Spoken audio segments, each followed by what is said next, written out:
cancel culture is about canceling it.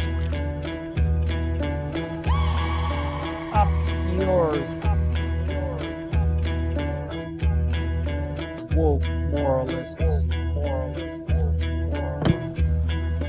Up yours. Systematic bullying that's happening. And they believe that Cocaína.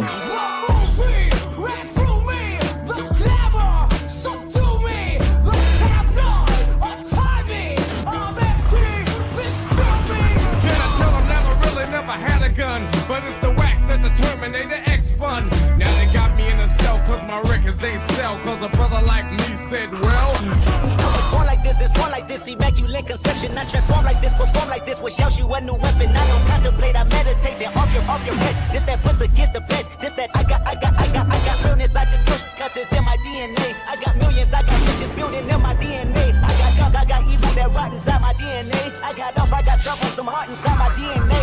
They seem animalistic is what I mean. No, they're worse than animals. The woke mob, they ruin everything. They stop Ben Shapiro from going to events and speaking. They stop Ann Coulter from doing it. I will never surrender even a single inch of ground to a pitchfork mob. You never cave to the mob. We will never bow to the mob. Ever. No matter what.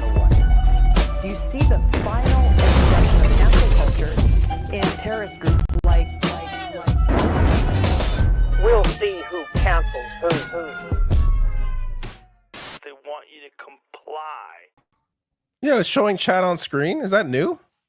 Yeah, it's new. I just clicked it. I didn't know if you knew about this yet. What? But yeah. Where's that option? Showing chat.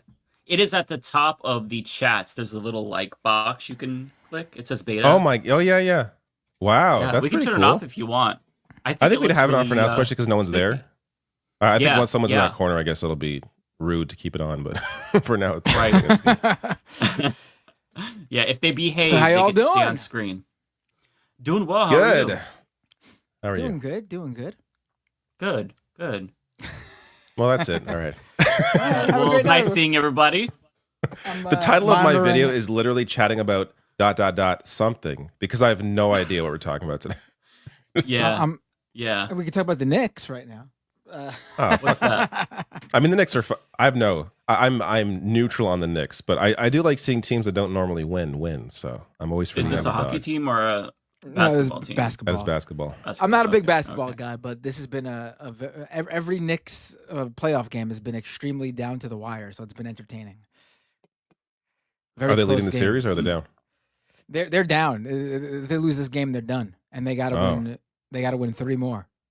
Oh shit, that sucks. So they're down 3-1. You know what that's you know how that's like. Yeah, I know. Do I ever know what that's like? All I've had is loss. Though the Raptors won in 2019, I just was never super into basketball. Yeah. Too much scoring, and too That's much the thing, yeah. stoppage. Too much stoppage time too. It just, basketball always. I mean, again, coming from a perspective of like hockey, but like, too much scoring. It's just like nothing. It's like the game doesn't matter until it's like the final minutes and it's close. It's like then I gotta watch. Then it's exciting. But See, up until then, it's just like death by 1,000 cuts. Just like all right, waiting for the end of this. See, the best thing about soccer is that the clock doesn't stop. So you get that 90 minutes plus extra time if there's, long stoppage time due to an injury. But you get 90 minutes of nonstop action. I love it. Action is obviously in the eye of the beholder, but I love soccer, so I'm not going to criticize it. But I really only watch World Cup, Euro Cup. I don't really watch MLS. But that said, maybe I should, since my Leafs are doing shitty. Maybe the You don't want to the Toronto FC check will be out how better. Toronto's doing. Yeah, I haven't checked recently, so I'm not too sure about that. Hey, look at it this way. At least you're not Montreal. Okay. Toronto's doing better than Montreal. Well, that's good. I just hope everybody has a good time when they play. That's my contribution. I hope both teams win. Right. I mean, you could say that for youth leagues, but we don't want to say that for the pros. No. Actually, my kids started playing soccer yesterday. Oh yeah. Really? I gotta say he's pretty good. I mean, he's young. He's 4 years old, but like it's first of all, it's hilarious watching these kids play soccer because no one knows what the hell's going on. It's just like, they're kind of That's just cute. all over the place. Like there are multiple times where like the teams, like one of the teams scored on themselves, like not realizing or not even caring once they realize that they scored on Right. themselves. But there were a couple times where my son like stripped the ball off like the other team, and I actually have a video of him like keeping the ball away from 3 other kids until he walked out of bounds. That's pretty good. But I was like, this is really like he's killing it here for his first time playing soccer. Maybe there's a future here. He's a natural. But, I don't know. He's definitely more into sports than I was at that age. He's very different than me in that sense. But we'll see. We'll see where it goes. Same with my son. I played soccer when I was young, but I wasn't a big sports guy in my adult years, and now I'm Mr. Sports because of my son. I played Now you're t-ball going to when I games. was like 5 or 6. Baseball? Yeah. It's like baseball for babies. You know, they put the ball on a tee and you hit it that way. Oh, t-ball. Yeah. I played that too when I was a kid. Yeah. I thought it was fun. You know, I was a kid, and yeah, I enjoyed it. I was really bad at basically every sport I played. Like if I played t-ball, I was bad. Soccer, I was bad. But I started soccer late. Like no, I think the first time I joined a team, I was like in grade 7. So other kids played were like well ahead of me. That's right. Oh yeah. Baseball though, I started young, but I was just I was never super into it, and I could never skate Baseball's well, just a so I was never in stupid hockey. sport. Yeah, I feel like Yeah. baseball is just a boring sport. I don't know. Football makes You're sense. Canadian, You can come up don't you with guys? Don't you guys strategies. wait? Don't you guys? Aren't you guys born wearing Wearing ice skates. skates? Yeah. I have like feet that hurt in skates. I have like flat feet, so skates always killed me. So I always hated skating. I actually wasn't into hockey at all when I was young. It wasn't until I was like, I don't know, 12, 13 that I started actually caring and watching the Leafs. So I never was really super into like trying to play the sport. Though I played some ball hockey. That was fun since I don't have to skate. But apart from that, I was never super into actual hockey.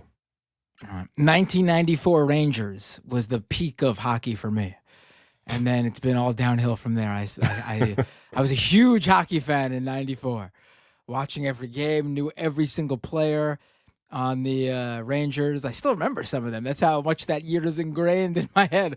Mark Messier, Jeff Bukaboom, Brian Leach, he was on the team, right? Yes, right. I think so. Right. Yeah. They won. Nick It's the last Kypreos? time they won the Stanley Cup. My dad let me skip school. We went to the ticker tape parade. It was a memory I will never forget. And I've never cared about hockey as much as I did that year. Well, obviously, when your team's winning, you care a little more. But yeah, I've never cared since 1967 when I was not even a thought in anybody's mind. They haven't done shit since. Though they had some runs in the early 2000s. That's when I was like, that was probably the height of my Leafs fandom until more recently when they got a good team again. But yeah, I don't know. Maybe one day Leafs will win. The problem is once they lost, like half my shirt wardrobe is like Leafs shit. So now it's like it really limits now my ability to choose what to wear on these episodes. So today I have my Concord shirt, which is a game that I love that died in 2 weeks after it was released. But I mean, you could still wear your Leafs stuff. Hell yeah, there we go. Go Maple Leafs. got my hat. Just let everyone know, I have to jump in like 15 minutes just for a little bit, maybe like 45 minutes. and then I'll be 45 back. minutes? That's a little bit to you? Well, That's fine. in terms of how long the show is, it's 45 Binder has minutes. more important things to do, like speaking to famous people. I am doing an interview with Al Jazeera at like a little bit before 9:30. They want me there a little bit beforehand. So I will be back afterwards. So I will leave you shortly and be back for the rest of the show. Can you tell us what it's about, or is it a secret? Yeah, I'm curious. Oh no, we're talking about Musk, Doge, and the end of his special government position, special government employee position. Since we got some time before you leave, why don't you give us a little preview right now? Since Yeah, that is sure. that is the news that happened today, I guess. Nothing else. That's I mean, a true. lot of things happen every day, but in terms of like new things. Right. So Elon Musk has said that his time as a special government employee under the Trump administration has now officially come to an end. That does now finally appear to be the case. He had said it previously, but it wasn't official. It does look like this is going to be the official end of that specific role for him. And you know, the reason he's leaving is because Trump. It's unclear whether Trump wants him gone or not. This is the rare case, I think maybe a first in the Trump administration, where someone has been told to pack their bags and Trump wasn't the one telling them to. Musk has been butting heads with a number of Trump's cabinet secretaries. Basically, people weren't, reacting too kindly to Musk coming in and trying to cut the agency that Trump just put them in charge of. And on top of that, Musk was becoming a liability. He's very unpopular, way more unpopular than Trump. If you'll recall that Wisconsin special election for the Supreme Court, Musk poured money into it. He went there to campaign, and a lot of people think it was a big surprise that the Republican candidate lost, and people pointed fingers at Musk due to his pure unlikability. Also, Doge didn't accomplish shit. I'm not going to say that on Al Jazeera, obviously, but Doge didn't accomplish anything. I believe they're claiming something like 160 billion or so in cuts. That's less than 10% of what Musk said he was their goal. They were talking trillions of dollars in cuts. And on top of that, those cuts mean nothing because the 2025 government budget, the federal government's budget, is now more than it was in 2024. So those cuts did nothing. The Trump administration is spending more than ever before, regardless of whatever cuts Musk made. And as to what those cuts are, Musk's cuts are mostly to federal employees who still, we know those positions, the loss of those positions are going to cause chaos in the federal government.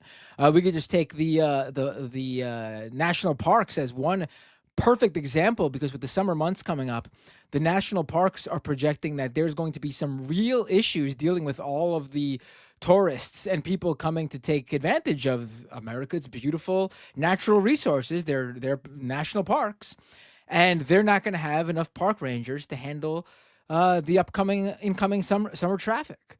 On top of that, even worse, in my opinion, were the cuts to USAID, because we know that there are people in developing countries who were dependent on those funds who have died. We know, we now have confirmation that people died as a direct result of losing U.S. government funding, and nothing.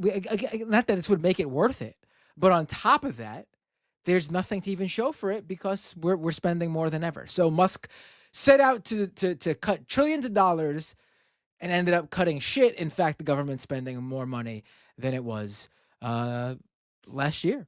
Before and at the same time, he's like tanked his companies, like at least Tesla. Right. That's another thing too. I mean, that part I don't. That part I enjoy. That's my win.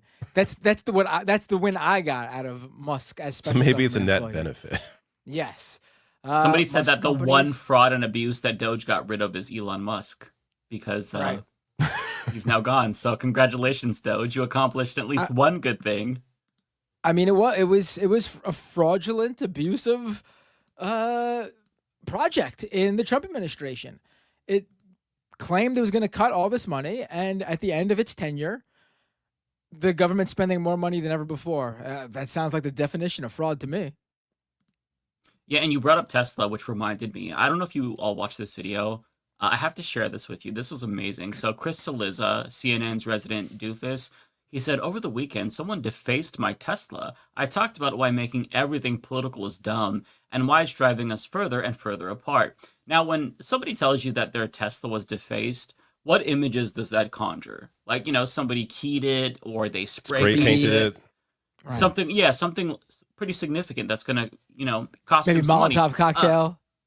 Perhaps, if we're lucky. perhaps, but here's what he says happened. This is the defacement for my son, and we parked my car, which is a Tesla, and we went and watched. Just wait for the game. And when he and I came back, there was something attached to it that was not there when we had left. It was this. Bitch. That's the defacing.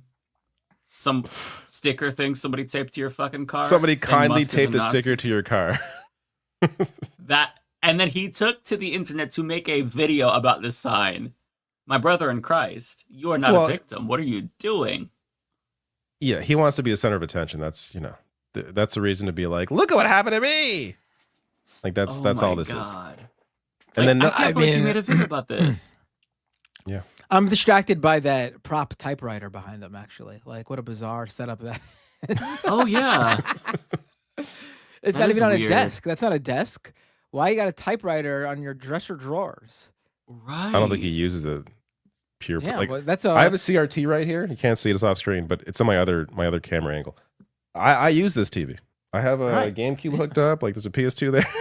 Not just a prop. Hell yeah. So I mean, in my house, that'd be a waste of space. We need to use that dresser drawer top. Yeah, for sure. Put stuff on it. Clothes go there. There's a little bit more here where he talks about how he was victimized, but it's almost done. It's not like super long. Someone had taped a sign, "Musk is a Nazi," to my car. Now, they obviously had pre-written this, or they have a bunch of them, right?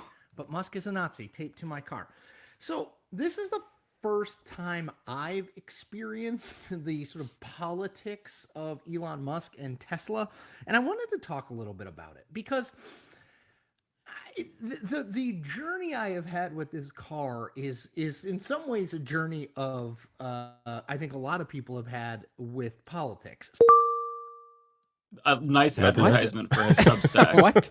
Oh God, I gotta subscribe immediately. You gotta pay more to hear the rest. You're just chomping at the bit to hear this juicy story of how somebody He could have fucking done that himself. It's probably his damn note taped to the right. This could be a false flag. Look what someone did to me. Like in the background, there's like the pad of paper. Like it's like someone did this. But why would you make a video about this? Why would because you he wants this subscribers. As an that's why he's got a advertisement for your Substack. Substack? That is so embarrassing. My God, this guy very clearly has no life. I should make a story for my Patreon. Like, what could happen to me that I could do a Patreon about? I stubbed my toe the other day and I was so mad. My cat knocked over my Lego set and I was pissed. You wouldn't believe it. I was shopping the other day and where am I going with this? You had to shit so bad. What's like offensive to like the right that I could buy? They'd be like, "Oh my God, I bought a rainbow shirt, and somebody thought I was gay." You bought tampons, for and your then they son. assaulted me because they thought I was gay. Like I don't know. There's like, I'm sure I could make some shit up. It's just that when you have a Substack like that, you know, and you don't, and you're Chris Cillizza, what else are you gonna do? Who's gonna willfully listen and pay for Chris Cillizza content? Because he left CNN, didn't he? I don't think he's there anymore. Oh, did right? he? Okay. Yeah. I feel like there's not a single person that pays for a Substack, right? Not a single person. Not even I one. bet There's you no people way. do because people know who he is. I guess it is America, but like I would like to speak to somebody who pays for a Chris Cillizza Substack.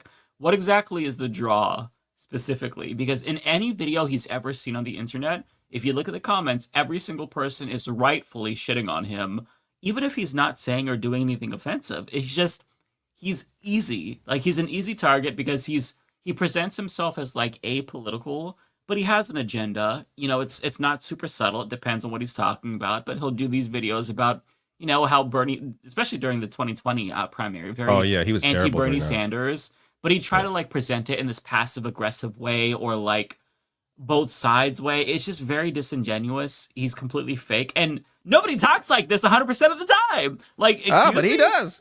Like, what the fuck? What is that? Just be a human being. Nobody likes this person. I feel like if I were to meet his parents, I could get them to admit that they hate him too. Like, there's no way. I just realized, Bitter, do you have to go? I don't want you to be late for your Al Jazeera hit. Oh no, I got a few more minutes. Okay. Okay. What was I gonna say? I forget. Oh yeah. So I mean, I agree with you. Like, this is a guy who I felt like his whole thing was just being like a company guy for CNN. Yeah. And like there was no there was no built-in fan base for him. How many subscribers does he have on Substack? Does it even say? I don't know. They're all public, right? I think It says it doesn't say how many people pay him, but over 31,000 subscribers. Excuse me? Yeah, I don't get it. I mean, if you compare that to like people need YouTube, their that heads isn't a big checked. deal. Like I'm not sure what like a big deal in subscribers is for Substack, because like my whole reference point is YouTube. Like 30K on YouTube is like, it's not bad, like it's fine, but it's like there are channels that are 100,000, a million, several million, so it doesn't mean much. Right. We should bring him on Leftist Mafia and just be like, "Fuck you," and then be like, "Thanks for coming on." I don't know. Yeah, I I'm have sure. an irrational hatred for him, honestly. Like, I'm not sure what my problem is, but I just don't like him at all. I It's think not that I don't like him. I genuinely fucking hate him. I don't know. I know why. I don't hold the stuff in my brain, but I know there's stuff that he did during the 2020 election, probably the 2016 election, that was just like completely ridiculous. Like, I know he put out a lot of anti-Bernie stuff. I just can't think of anything. Yeah, like, he's so not like memorable at all. Like, I don't like when it comes to his actual content. Like, I recognize him, but I couldn't tell you a single thing he's actually like reported on. He like epitomizes the smug elitist liberal that is so off-putting and pretentious and condescending. Like, if you talk to him, I feel like within 5 minutes he'd try to make you feel like you're stupid when he's the dumbest person on the planet. Like, he's just one of those people. I'm not sure what it is. The vibes are bad. The vibes are like criminal bad. Like, I feel like something's off about this motherfucker. I don't know. I'm suspicious of him. I feel like I dislike Jake Tapper more though, because I feel like he's a little more ridiculous. Too. He's doing this massive tour now on his book, where like, we all know Biden was not right. This isn't breaking news to anybody. I know. Who gives a shit? Like, you're making this a massive story when it does not matter at all now. Like, if you came out with this when it mattered, then great. But you held this for a book, and we all have to pretend this is like a big deal. We're all shocked by this. Like, no. Yeah, it shows you how the media can like effectively turn nothing into a story. Who cares about Biden? Trump is president now. And I'm sorry, but I have to honestly give a little bit of credit to the conservatives who are interviewing him, because they're like, well, didn't you join in on the cover-up? And they'll show clips of him where he's denying Biden's cognitive decline. And it's like, this is obvious from the beginning. Like, back in 2020, it was clear this man was dying. So why are you all of a sudden the biggest warrior? I didn't see, because I just saw the clips of the questions that they were asking on Twitter. I did not. Well, guys, I had a book coming out, so I had to pretend. Or maybe it's like, I wasn't as aware at that time. Like, it's wild. Everybody could see it. All of us in the media were talking about it. You didn't have to be in on like the behind the scenes conversation. It wasn't even just like, okay, so you want to. Right. But it also wasn't even like, oh, you don't want to speculate. I get it. It was just like, we're just like we were like looking down on people who were even questioning what's going on here. Like, it was like a whole big thing. And like, you were actually, I'm not saying this was Tapper or anyone in specific, but this was the broader thing for the mainstream media. It's like, Biden had a stutter. How can you be so ableist? And it's like, what are you guys talking about? His stutter hasn't been an issue in a very long time. No one ever brought up Biden's stutter when he was vice president with Obama, because there wasn't an issue then. There wasn't, whatever his stutter was back in the day, he got over it. Didn't come back. There was something else going on. I mean, the decline was obvious in 2019. Like, when he was running in that primary. If you went back and looked at his VP years, just, like 4 years prior, you could tell that this man had deteriorated over the past several years, and that he should not be running again. And that's why he was not performing well in that primary until the fourth voting state. And then, they all coalesced, and we all know the story. But like, there was a reason why he was not performing well in that primary at all until Obama had to call everybody and make sure they were getting Bernie out. Like, it's just, he was never in a good place. So of course he only got worse as he stayed in. Yeah, it's just obvious. Listen, let me be clear. We gotta get Bernie out. Let me be clear. That's probably almost I can't verbatim wait. what happened.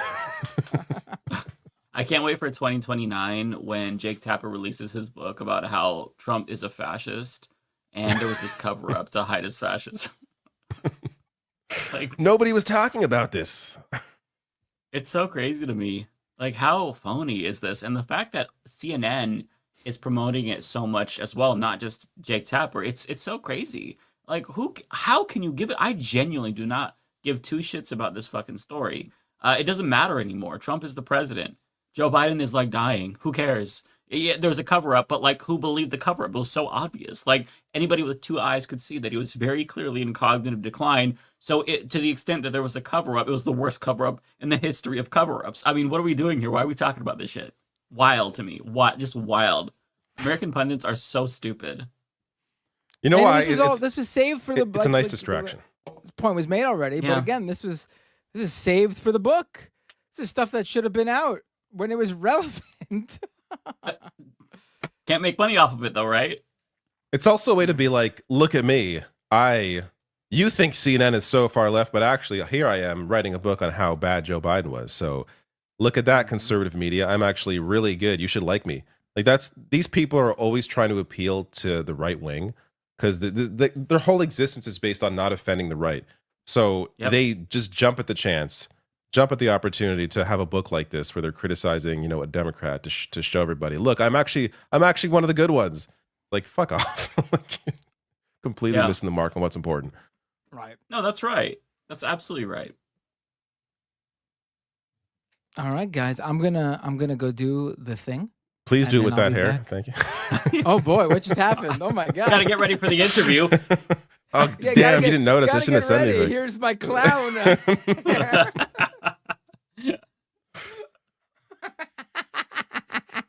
All right, well, go enjoy yourself. That's very good. That's very good, David. You have my dad fun. just sent a member chat. Please comb your hair before going on Al Jazeera. Hey, Alan, don't we also deserve the royal treatment? Maybe he should comb his hair before coming on here. We got standards too. Hey, I know. My hair was looking fine before I did that thing a second before I said I gotta go to do the show, and then I let go of it and it parted in literally like a circus clown manner. Like, I just love how that happened. You're like, all right, I'm gonna go do my interview with this professional media outlet. All right, That's guys, amazing. I'll be right back. See you in a little bit. All right, have fun. Have fun. So, now what? Now we turn this into a video game podcast. Hell yeah. So, just to give people a little, things that we'll talk about in a bit, because some of you maybe aren't into gaming, but you should stay anyways. I did a video on AI stuff today, and I think I'll bring some of those clips up because AI is getting insane. Oh, that's fun. And it's just it's worth discussing some of that stuff. But yeah, what are you playing right now? Let's get some gaming talk. I think I was gearing up for Elden Ring Night Rain, but the reviews dissuaded me because I don't have anybody to play it with. And if you play with randos or if you try to do solo, it's unbalanced and insufferable. So I am playing Fantasy Life, The Girl Who Steals Time, which if you look at the screenshots, this looks like the gayest game ever. And it is. It's like Animal Crossing meets Zelda meets Dragon Quest Builders. You seen this? Yeah, this game's like become like a phenomenon. Like I'm seeing a lot about it. Like I haven't looked too deep into it, but I'm hearing a lot about this game for some reason. I don't know why. So wait, this what game, is it? What do you do in it? It's hard to describe it. It has It's its like- flaws in me though. It looks like So Animal it's an Crossing-ish. RPG. Okay. Yeah. It's an RPG, and you can have you have one combat class, and then you can have multiple. I'm a magician, and then you can have 10 different other classes. You can be an angler to fish, an artist, which is kind of stupid, You can be a woodcutter, a craftsman, and you level up each of these classes.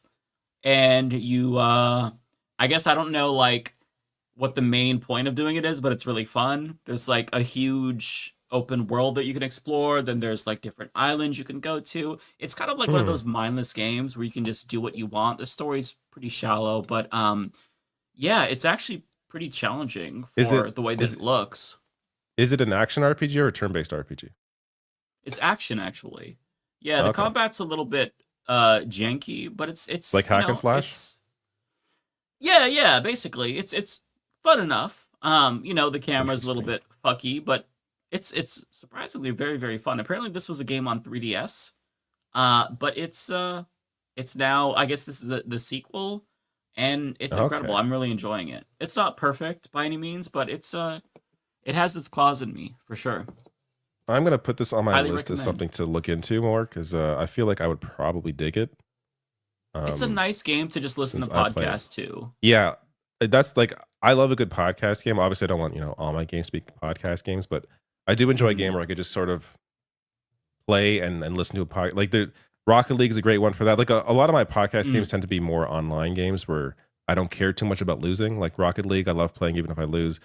I'm playing the Rematch beta. So Rematch is it's a soccer game, but it's more it's the best way to describe it is very weird. It's like Rocket League with people, which is just soccer. Oh, is this the one from the Sifu people? Yeah, it's from the Sifu developers. Oh, okay.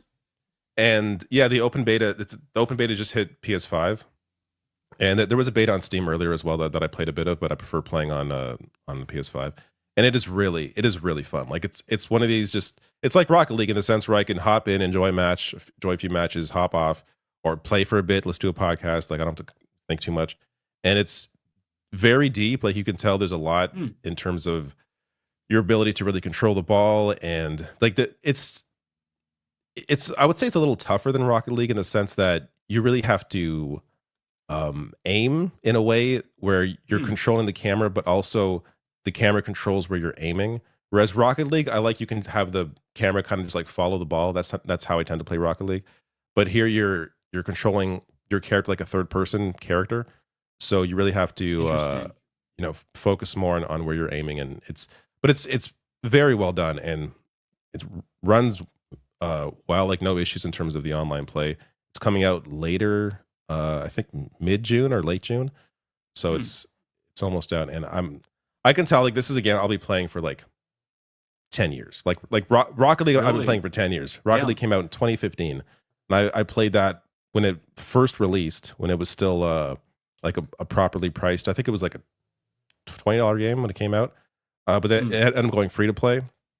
I think Rocket League's been free to play now for like 5-8 years something. But yeah, so I've been playing that forever. That's never gotten old. I don't think Rematch will get old. I'm also playing Kingdom Come Deliverance 2, which is such a good game.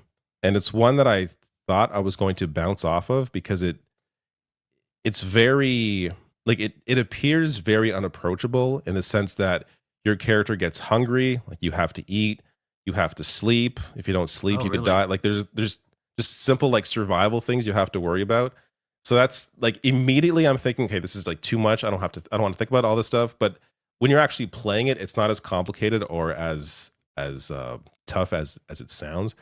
And it's just so well done. Like it's based, I think it's the 1500s, but you're essentially in what is now Czechia, I believe. So, but it's actually like modeled after a real area, but like 500 years ago, and castles. It's like a fantasy game, but without the fantasy. Like it's grounded in reality. Like there's no dragons, none of that crap. It looks like it's actually like too. Yeah, it's a very good looking game, very well acted. Like it is so open that I'm amazed at how they were able to create the world that they created, because there are so many layers to what you can do and how you can approach things and what you choose to do. You don't have to do, like, there's lots of side quests that you could choose not to do, but if you do them, then they can play into a future quest, and these characters are part of there's early on in the first, for me, 20 hours. But some people got to this part in like the first 10 hours. But there's like this wedding that happens that essentially you're leading up to, and you can play it in a way where you meet all these different characters and you get to the wedding and you know everybody there, or you can play where you just like mainline the main quest and get to the wedding and you don't know anybody. And I think that the game sort of rewards you for really diving into it and playing all the side quests and learning who these people are and learning what's going on. And I'm at a place now where it's like a semi-boss fight and I keep dying. So I have to look up to see what the hell's, like how the hell to beat this. Because this is the first time I've actually hit like a wall in this game. But I've just really enjoyed. Like I really thought this would be too much for me. It really came off as more like a PC RPG kind of thing that I like tend really to complex, not. like Yeah, that I tend to not be as much into, especially like survival games. I'm never really super into survival games, but even though this has elements of that, it's just a very well done action RPG, and I highly recommend checking out Kingdom Come Deliverance 2. I need to check this out. How many hours have you put in it so far? 30. I think I'm 30 hours. Okay, that's not bad. That's not bad. Yeah, so I'm not sure how long it is. I think out. it varies depending on what you're gonna do in the game. I think you can you could probably mainline the game in like 40 hours, but I'm gonna do most of what's in it just because I'm enjoying it so much. But yeah, I'm definitely checking this one out. There's just like so many. It's every year. There's just a lot of great games. Like I have a backlog that is massive, and it's not like crappy games. It's a backlog of like great stuff that I wish I had the time to play, but I simply do not. Like I just earlier somebody had asked about Claire Expedition 33. I was just going to bring that up privately. Yes. Did you beat it? Yeah. We talked about this before the last episode. I think before it went live. Yeah, I beat it. It was amazing. Yeah, so, I won't say any spoilers, but it's so damn good. Yeah, I feel like. Yeah, I've actually been impressed by how much I've not seen spoilers online, just because. Right. I think people sort of respect this game in a way where people know if you spoil aspects of this game, I think at least for me, would definitely damage the way the story hits. Right. But it's but that's just the story too, because it's very complicated. Yeah, to get to the ending, there's so much that happens to where it's like you'd be like, wait, what? That doesn't make sense based on where you start. So yeah, there'd be parts of it that would definitely would be tough to spoil, or like just because you don't know what's going on.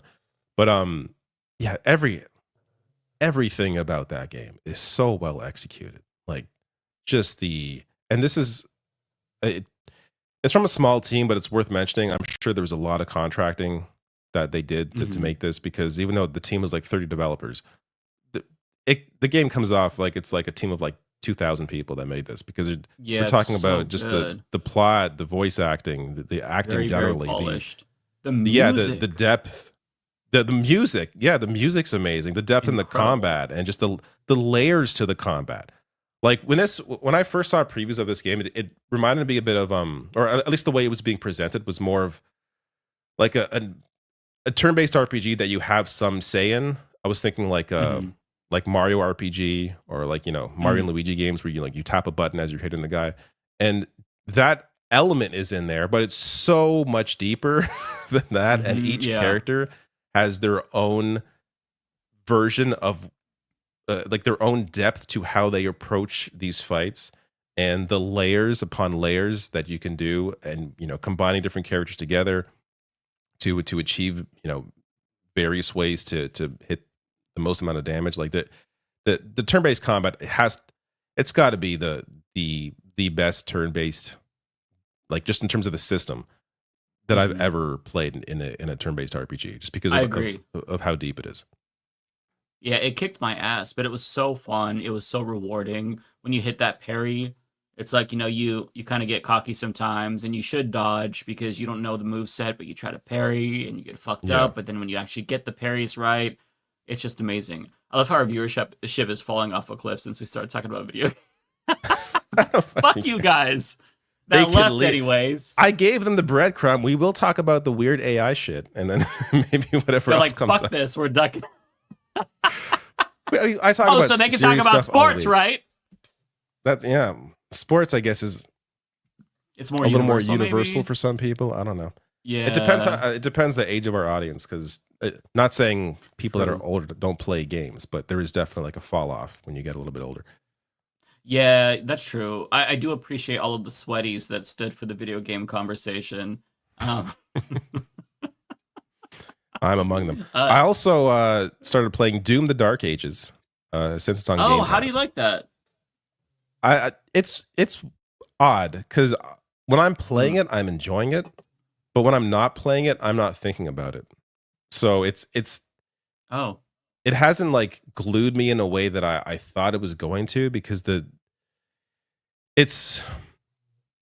there's some depth to the combat, in the sense that a lot of it is, there's like a rhythm almost to the way that the melee works, and a lot of it's close quarters combat, and it really, the game really encourages you to fight up close, and like in a way that other Doom games, at least other shooters generally, really haven't.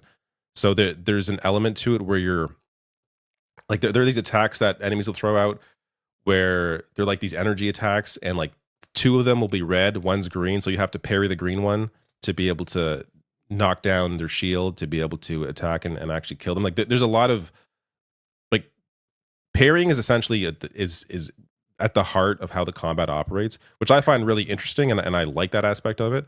But it hasn't hooked me in a way that I thought it would. That said, it is like, it's on Game Pass. Like if you have Game Pass, it's a no-brainer. Definitely check it out. But I still miss I was really into the Doom 2016 multiplayer, which like I feel like doesn't get the love that it deserves, because that multiplayer was so well paced. It was really quick. There are very few online games like it, and now I feel like since 2016, everything online has gone just this live service route, where it's all battle passes and it's all free to play, and it's like, God, like maybe I'm too old, but I hate all this shit. I hate it too. Just give me a solid online. This is why I fucking loved Concord. Just a solid online multiplayer game, no battle pass. You just buy it up front, you pay for it. No microtransactions, which, you know, again, I don't mind if there's skins or whatever, but like nothing that's really preventing you from being good, you know, unless you buy something. Like none of that stuff. This is just straight up solid multiplayer games. I miss those days of like Halo 2, Halo 3 had, I think, still peak of Xbox console multiplayer. And Doom 2016 was fantastic. And they never brought back that multiplayer. In Doom Eternal, they had some other version. I forget what it was, but it was some different kind of multiplayer, maybe some like co-op or something, some horde mode. And this one has nothing at all, which is fine. But I do feel like the Doom world kind of lends itself to online play, but I don't know. Unfortunately, it's not there. I never do the online play. I always only do single player, because I always get my cheeks clapped in online, unless it's like That's why I was Mario surprised Kart you or were. Fall Guys. That's why I was surprised you were open to Elden Ring, the new what's a Night Rain. Yeah, you were open to that. I still am open to it. I might pick it up when it's on sale. It just, I guess, will be really hard to play with people who you don't know, because there's no way to communicate. So if you need to like try to coordinate, say, hey, let's go here, there's a weapon that I need for my build, you have no way to do that. You just have like fucking emotes. So apparently, like the people who play that like Fighting Cowboy, we talked about him a couple of weeks ago because he went viral for his like takedown of like these idiots who came in and were complaining about Assassin's Creed having a black character. Yeah, but I watch him regularly, and he's a really big Soulsborne player. And he said that this one is like, if you have friends who play with you and are really good, you'll have fun. But if you don't have anybody to play with you, like 2 other people specifically, and you can't like communicate with them, jump on Discord and talk about what you're doing, it's not going to be great. It's not balanced for solo. Like it's just not. It's not like the traditional Elden Ring experience. And I watch it, and my brain is like, oh my god, this looks amazing. It's Elden Ring. But then like I know when I play, you know, it's not going to be the same thing, so I might just go back and play Elden Ring. Yeah. Because I could replay Elden Ring 100 times and never get bored. That reminds me a bit of Helldivers 2, where it was a game where I really want, like, I enjoyed what I played of it, but I heard so much of how that game is like leagues above if you have 2 other people you know to play with. And I never really, like, I don't have many, unfortunately. This is like the one part of my life that I want to improve. So I want to have some gaming friends that I play with on a regular basis. When I was younger, I used to, like, there are people that I play with, like back in my SOCOM days.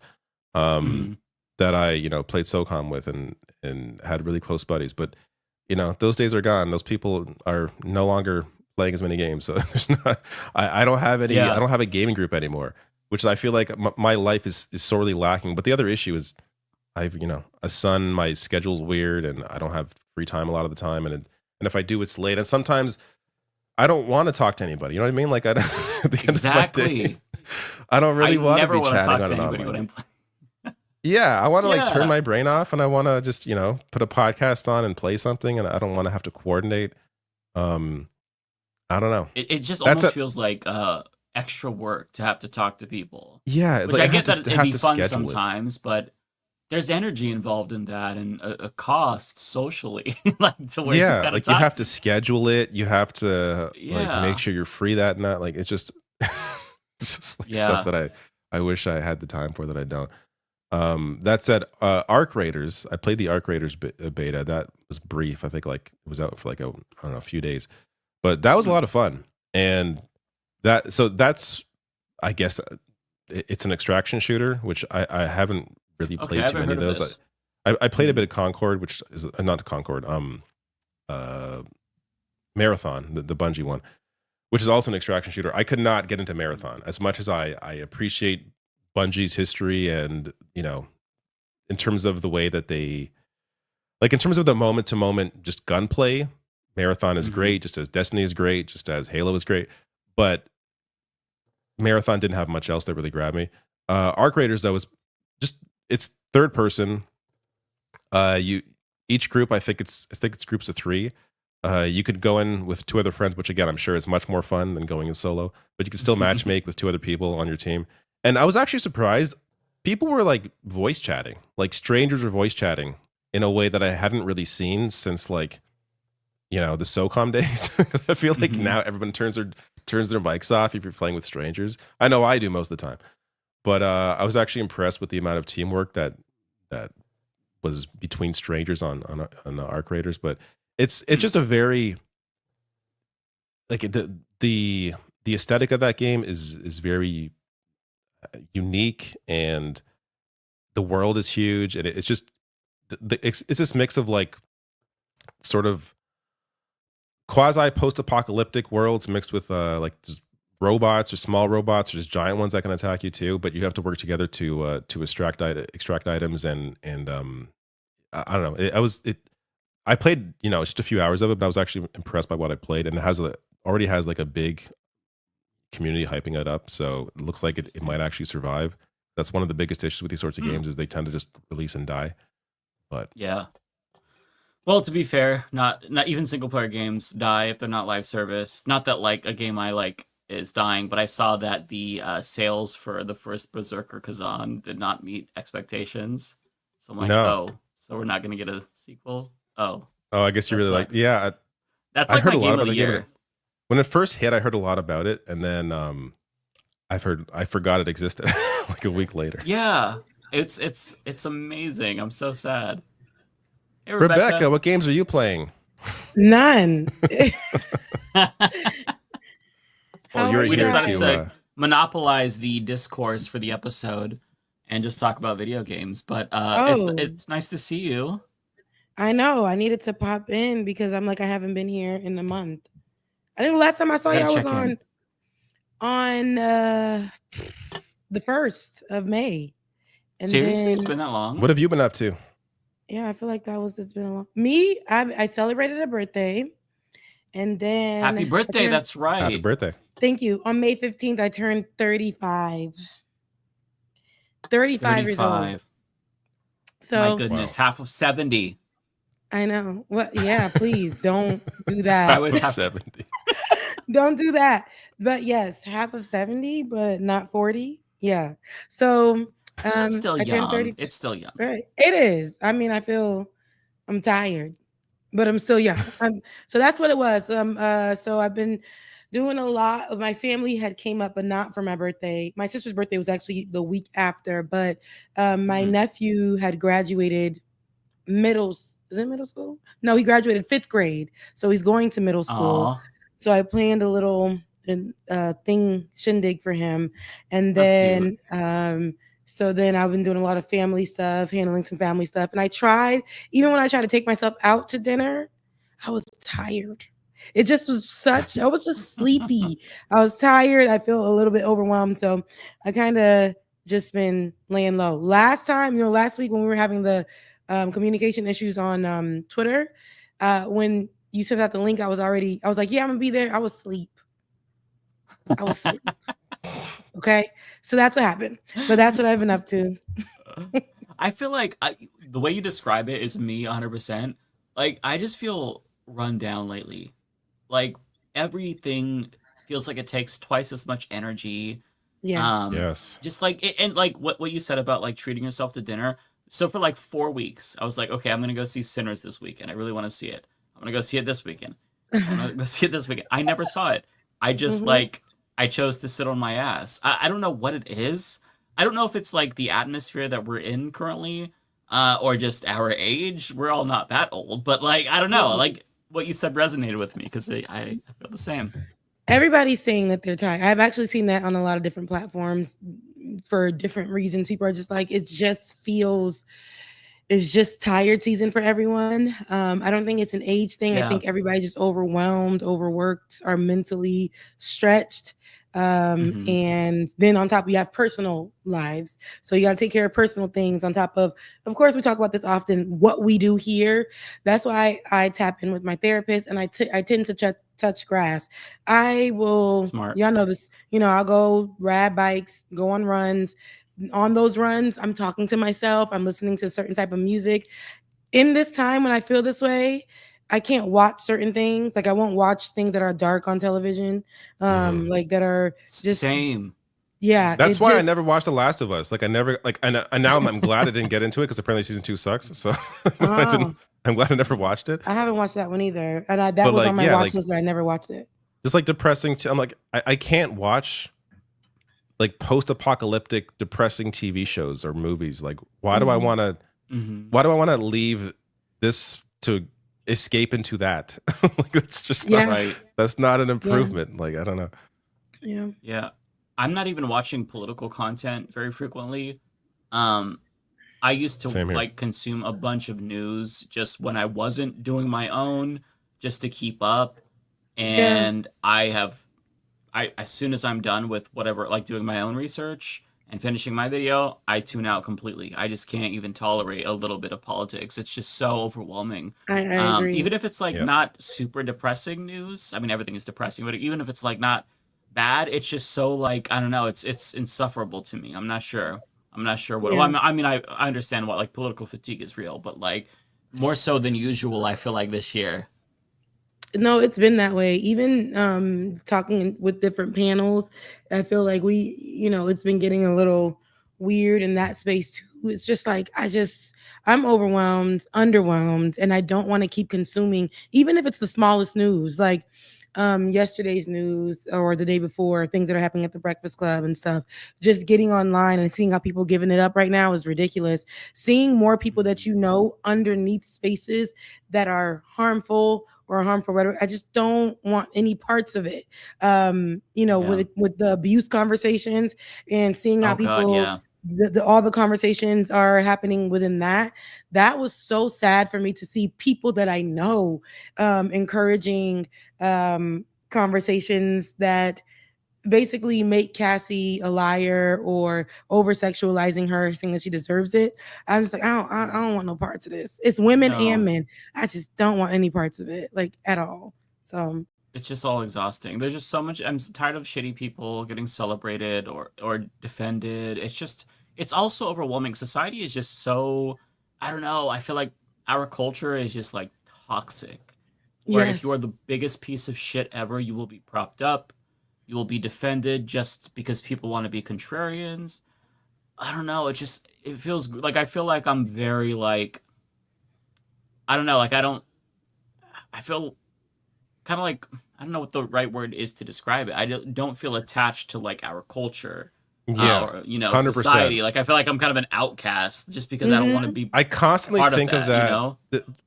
I gotta find what this is from. But there's like this meme where it's I think it's a superhero or somebody, but he's on like the moon and he's like, I don't want to be with these people anymore. And it's just like he's like separated himself from like society. And like that's I think of that constantly. I'm like, I don't want to be around these people anymore. I don't want these people in culture. Like I can't willfully put myself into this culture I don't want to be a part of. Like it's just so that's why I try to stay on my lane, like research what I want to talk about, which is also it's getting increasingly harder and harder to like just find interesting news items that isn't just the most depressing, horrible shit imaginable. Like I just want to, like I'm glad I found that Jordan Peterson debate because even though he's a clown, it was fun just kind of like break that down. And I covered some AI stuff today. Like I'm trying to like just do different things to keep me mentally stimulated because I can't just live in the world of like, oh, what did Trump do today? Like what's happening now? It's there's nothing new. Overwhelming. Like there's like nothing new to learn. Like that's what I find. Like not that it shouldn't be covered. Like of course I'm glad like actual news organizations are covering this stuff.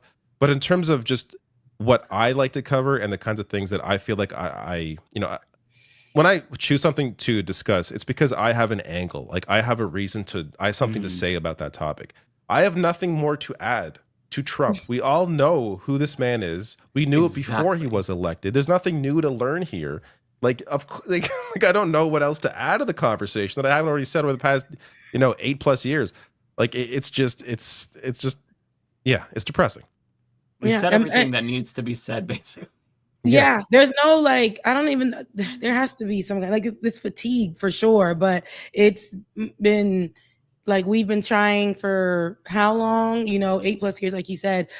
First dealing with him in the first 4 years and having this fervor and this light and think that we are gonna, there was gonna be some kind of reckoning and for us to get together and mobilize. That was that season. Then the second part of it was okay, we got Biden, so let's just figure out what we're gonna do. But then we started seeing a lot of division, and then people trying to scramble all late, and we were like, we've been saying this, we've been here, trying to let y'all know what's going on and how to do it and what to do and have these conversations. And now it's just like, again, a lot of fatigue. However, I feel like you, David, I'm just doing what I could do, how I could do it, right? On Like It or Not, we're consistently taking like any news, how it may affect Black people right now who feel fatigued. We'll go ahead and give you some information.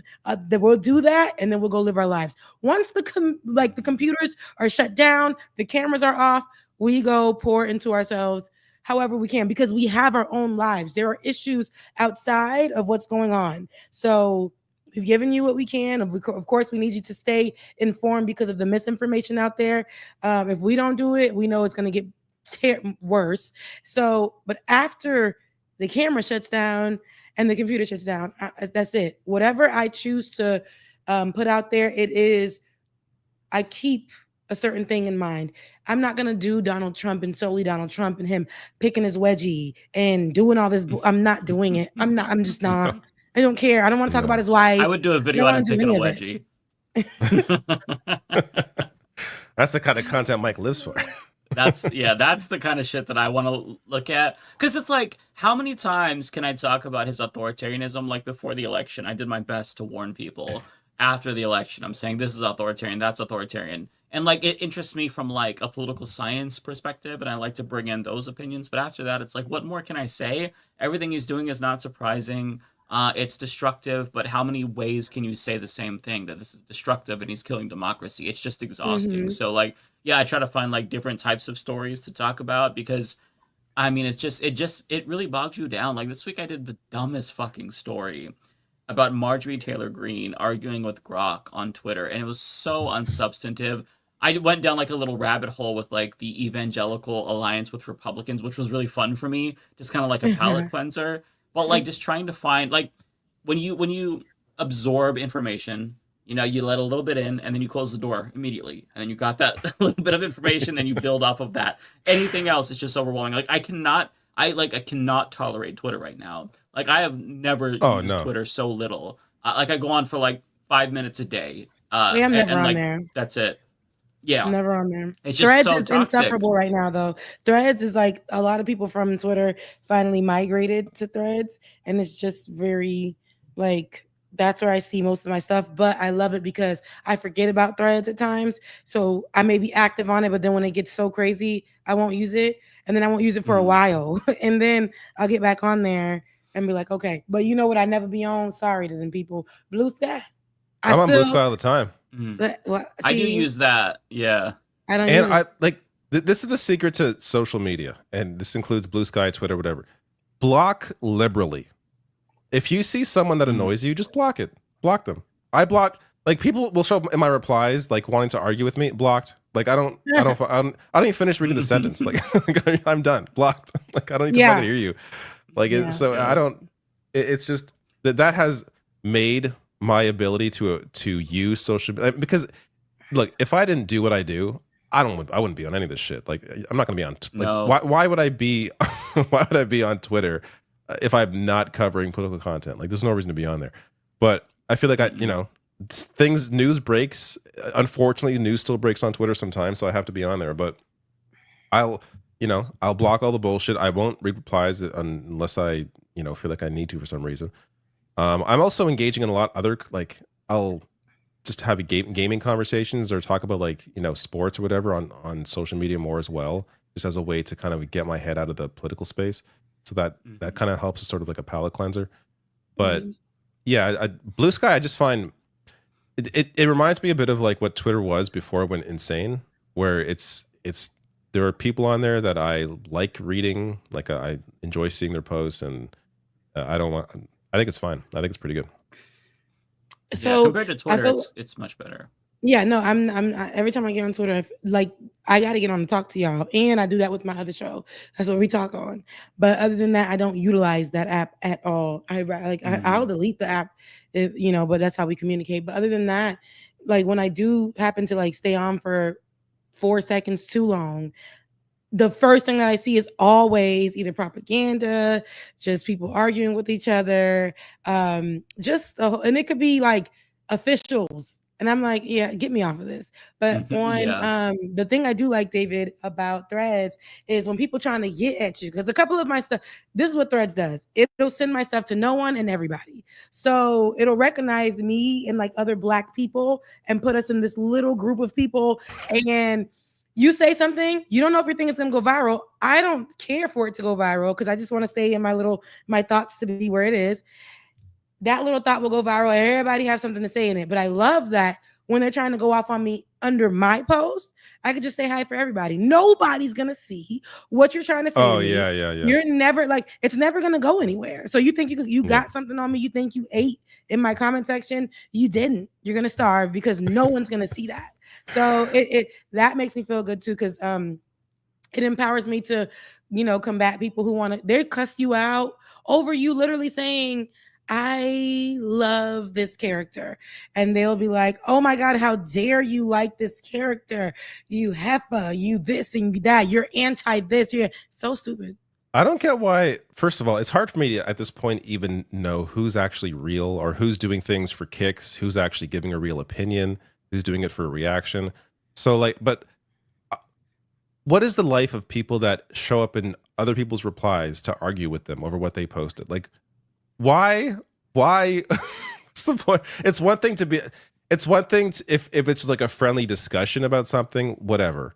But to show up in someone's replies and start like cussing them out or start like who do you think you are? Like why are you wasting your time? Like, why is anybody? It's really because they're miserable, and when they see somebody that they is celeb like YouTube famous or whatever, like somebody with a bigger platform, somebody with a voice, somebody with some kind of something, what they're gonna do is get on there and talk back at you.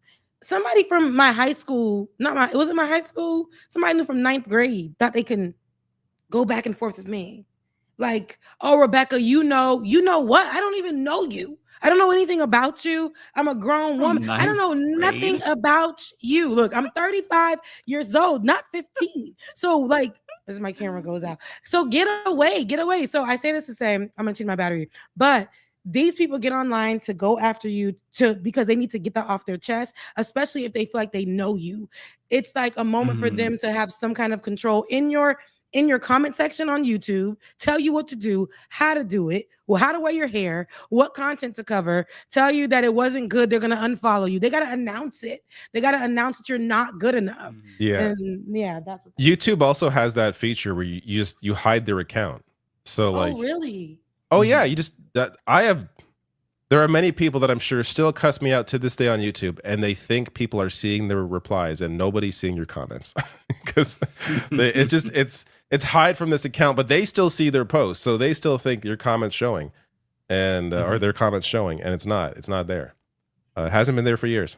So I definitely, yeah, people that are like that, I'm not gonna waste any energy on that. Like, it's just, no, you don't have to be here. I don't have to see you. I'm currently in this phase where it's like I don't have the energy to argue with anybody, but I also don't have the energy to like be nice. I'm like, hope you all have a wonderful day on Twitter or something. Like, I just don't have the energy for anything. Like, I just want to like I have the energy to like slouch around and sit on my ass and like not think about politics. I don't know. I feel like it's not just me. Like, maybe it's projection, but I feel like so many people are in this same like space just because everything is so exhausting, and we all have this like countdown time in our heads where it's like, okay, 6 months down, we've got like 3.5 years to go until we see what happens in 2028. You know, like I don't know. Yeah, no, for sure. I feel like the only thing that really like lights me up every day, and this is gonna sound really cheesy, and I know both you don't have kids, but this is like honestly is picking up my son from school. Like, I look forward to picking him up because it's like, oh, I had to fucking read the most dumbest shit all day, and now I get to pick up this kid who's just like full of smiles. He's full of energy. He's a great little boy, and he has added so much to like the value in my life that it has made what I do feel even like less important in the sense that it doesn't, like, my work used to be like the reason that like I would get up in the morning, and you know, I that's put all my effort, all my heart into that. And now it's still like, I still of course care about what I do. I still ensure that what I'm doing is done well, and I research and everything. But in terms of like what I get out of it, I get a lot more out of being a dad than I get out of my YouTube channel. And it's really like allowed me to continue existing in this very depressing space just because I have like a little ball of like happiness that has kept me going. So it's just, I don't know, like that's, I feel like whether it's a pet, whether it's like something else, everyone I think needs. For me, it's my plants. Your plants for you. Yeah, because I get to water them, and when I'm not feeling the best, I can tell, because then the neglect on the plants. So, you know, it keeps me doing something and worrying about something. I'll go to the store, get new pots, and, you know, like replant them or something like that. But I do, like, I was saying this earlier for Mother's Day. So how you feel about your baby, I'm like, you know, shout out to my mom. She's an amazing little Haitian lady. But I do look forward to that, because even in this space, I feel like it's just so stressful, but you get to turn it off and have your family, you know, be with your family. That's beautiful. Like, so I look forward to those moments where I can just shut all this stuff off and just be with my partner or with a baby. I look forward to that day. Now, not trying to get knocked up today, but in the future, that's something that I definitely would love to experience, have, or a forever person, you know, with me, a partnership or something like that. But I think that people in the spaces who have that, that's also a benefit, because you get to be with your person, like, or be with love. Even when you're getting cussed out on the internet, you turn around and it's just like, I remember when it used to bother me so bad. Now I don't care. Oh, I don't care at all anymore. Yeah, I don't care. But that thing used to beat when I first got on there. I'm like, so many people, they hate me. And then the next week it would be like, they love me. And then the next week it would be like, they hate me. Then I realized it's such a fickle space. People will leave, they'll come back, they'll talk about you, they'll come back years later and be like, oh, forgot about you and why I left, but I'm here to support or something. Like, it's all of that. So when I realized that you got to do your work, and then especially right now, all of us are in the same space where I'm going to cover the work that means something to me, that I can actually pour into, instead of just doing things that are trending, things that are breaking news all the time. And it's like, it's giving me brain rot.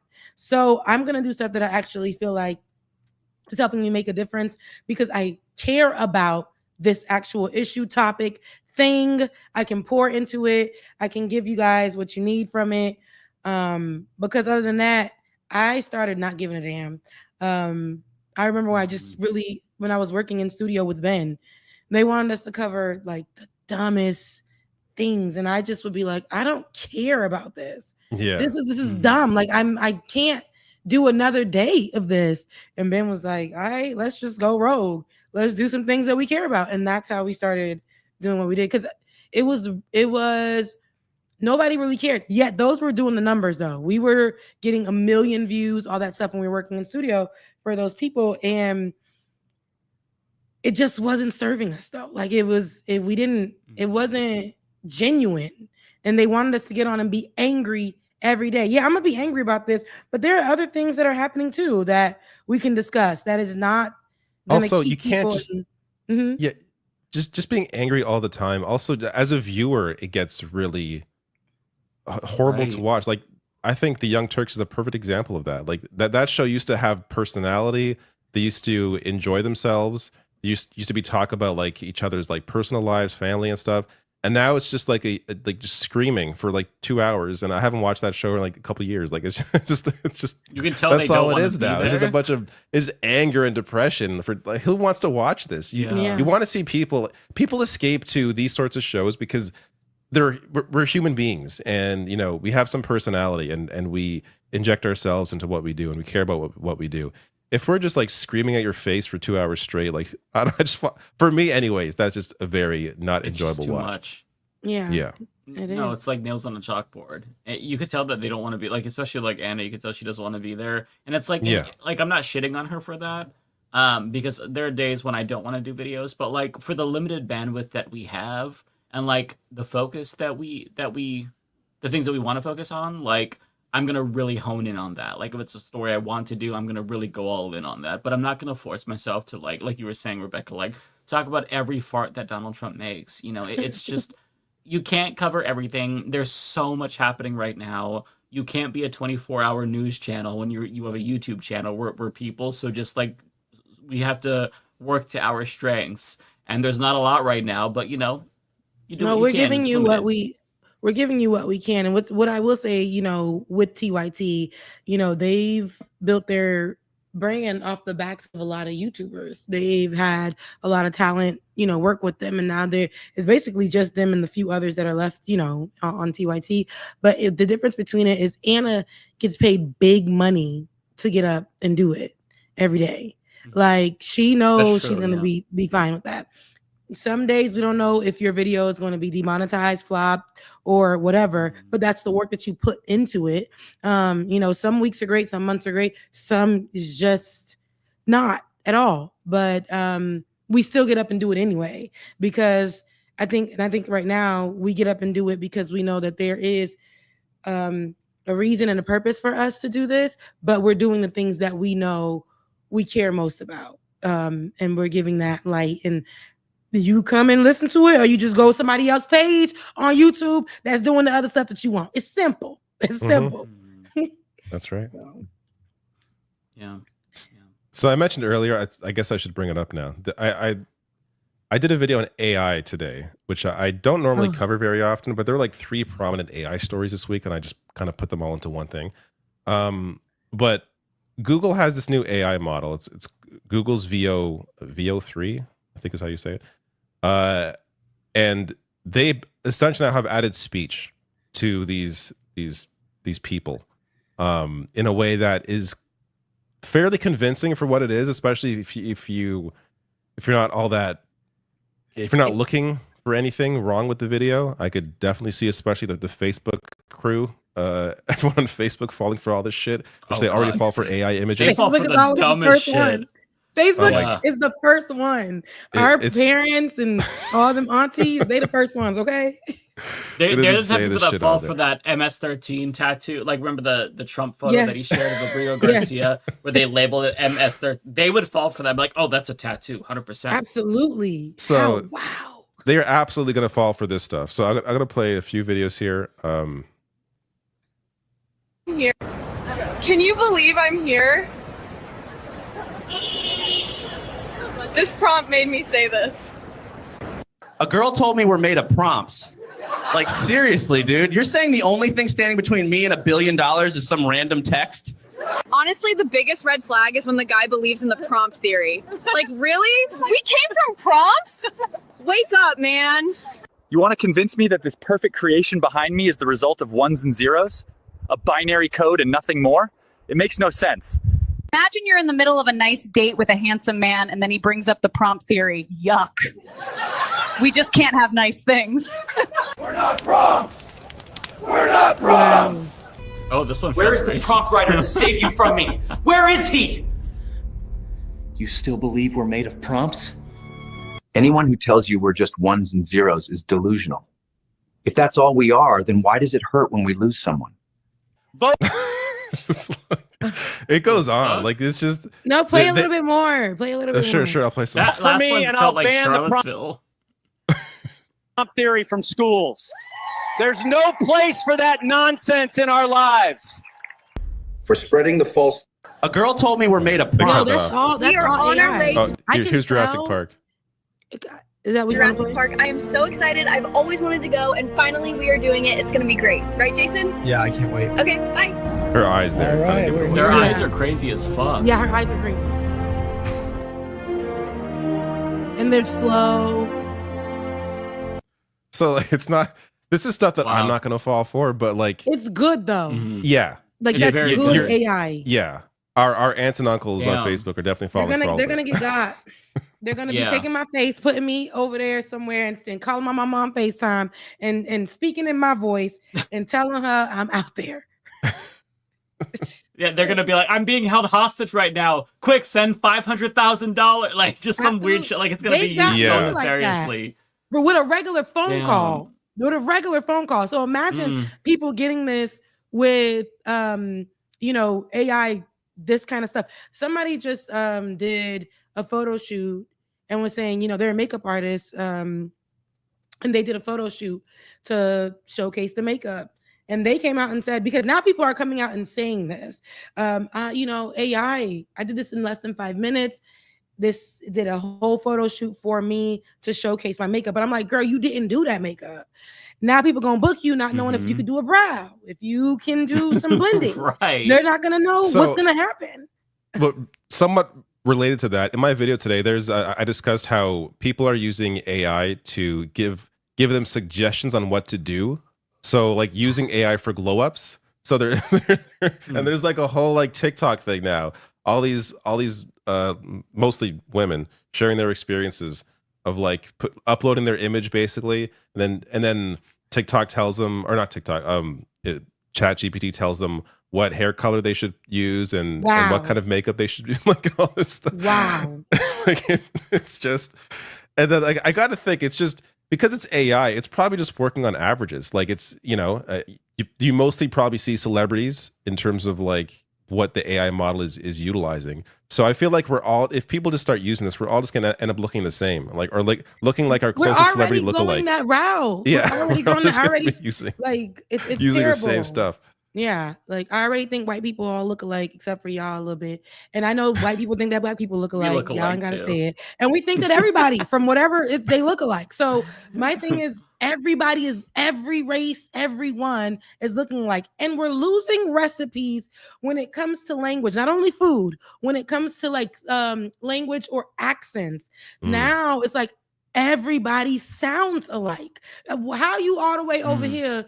You ain't even from the South, and you sound like you from the South. How they in Haiti mimicking? Before we used to crack on each other. Now you guys can mimic our accents, and we can mimic y'all's. And it's like there's no specialty anymore. Louisiana, they sounded like they from up north all of a sudden. I'm like, I don't like it. I don't like that we are losing the recipes. Everybody dresses alike. Everybody sounds alike.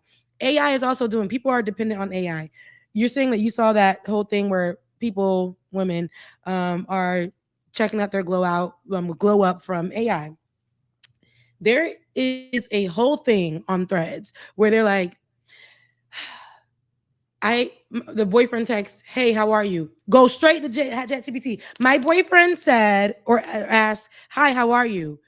Then they'll be like, my friend asked me this question. Instead of them compiling an answer, they go to ChatGPT. My mom said this. They go to ChatGPT for every to know how to respond to anybody. To respond to anything, anyone. That's so bad. People are going to develop people are already bad at social. I mean, growing up, I was bad socially, but like you learn by talking to more people.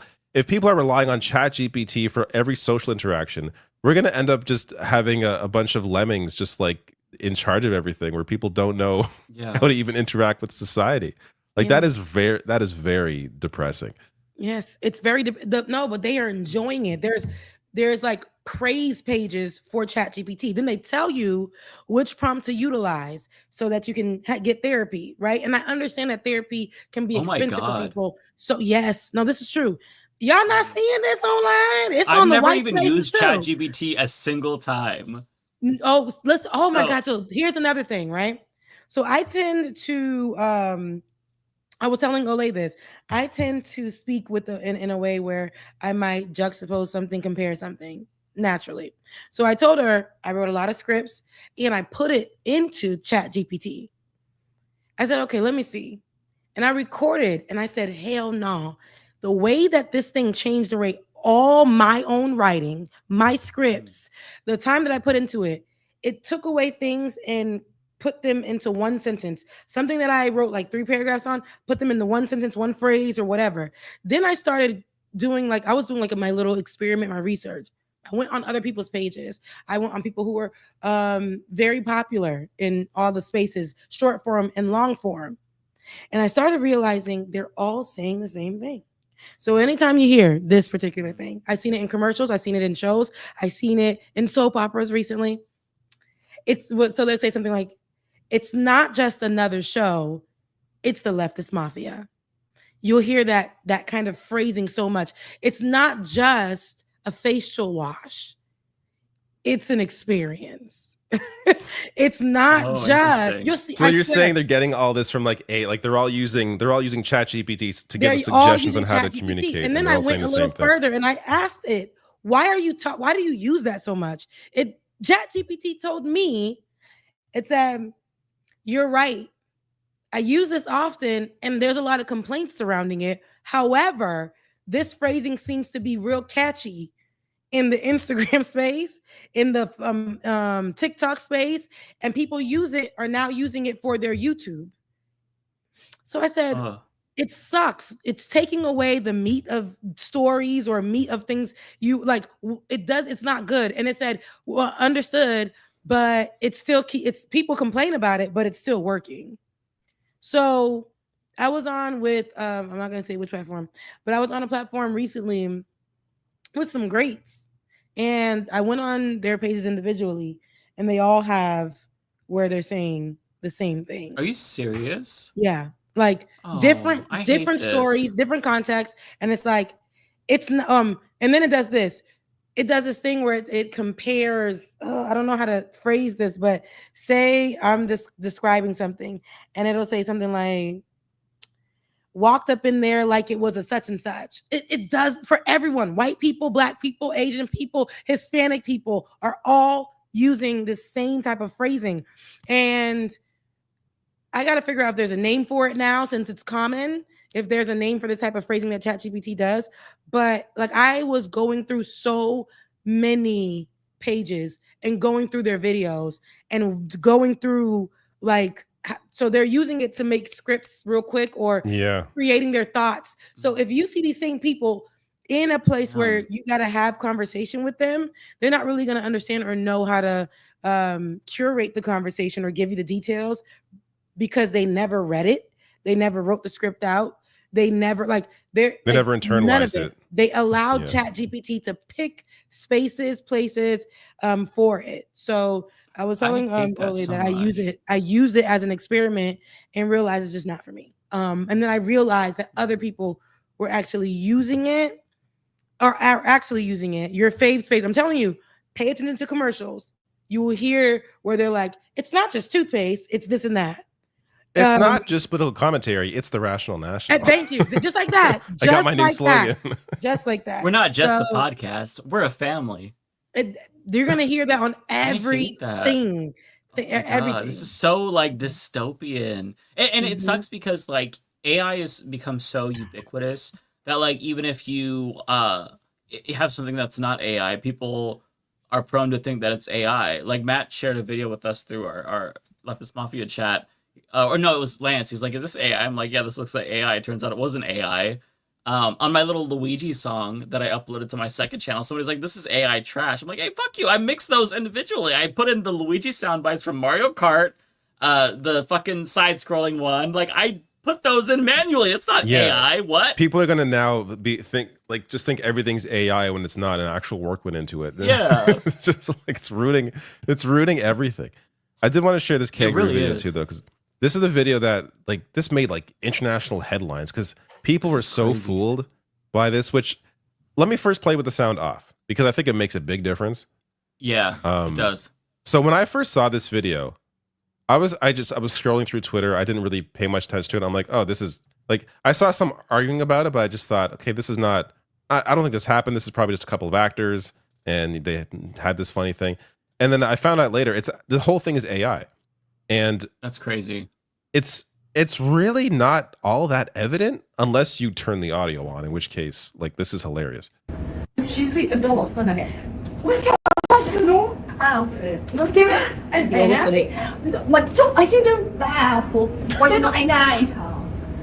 Like it's like a caricature of like what you think an Australian sounds like, and just like Right. like it's just it's a bunch of gibberish. I listened to this last night. I'm like, what the fuck? And I'm like, I can't understand what these ladies are saying. It just sounds like they're making Australian noises. What the fuck is this? I didn't even think that it was AI. I'm just like, what the fuck is going on? And I like clicked out, didn't think much more about that. Yeah, somebody says Simish in the chat. That's It sounds like Australian Simish. That's a good way to Sim. put it. Yeah, Simlish. Simish. Yeah. Yeah, 100%. Crazy. Have you seen this, Rebecca? This video? Very compelling.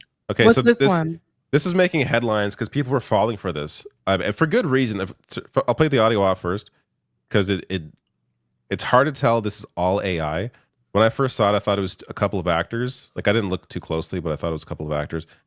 But then, it's a emotional support kangaroo that is not allowed on the plane, and she's arguing about it. But you turn the audio on. And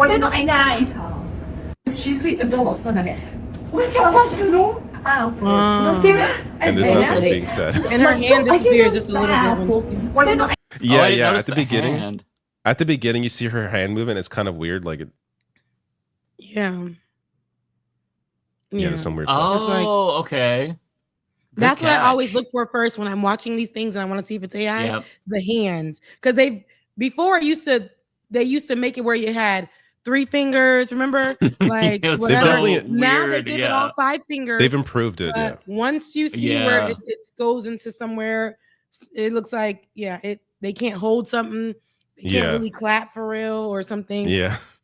So yeah, that's when I look first because they don't even put that it's AI. There used to be the AI tags and stuff that can't even pick up what is and what isn't because I've seen so many Yeah. things that didn't get AI tags.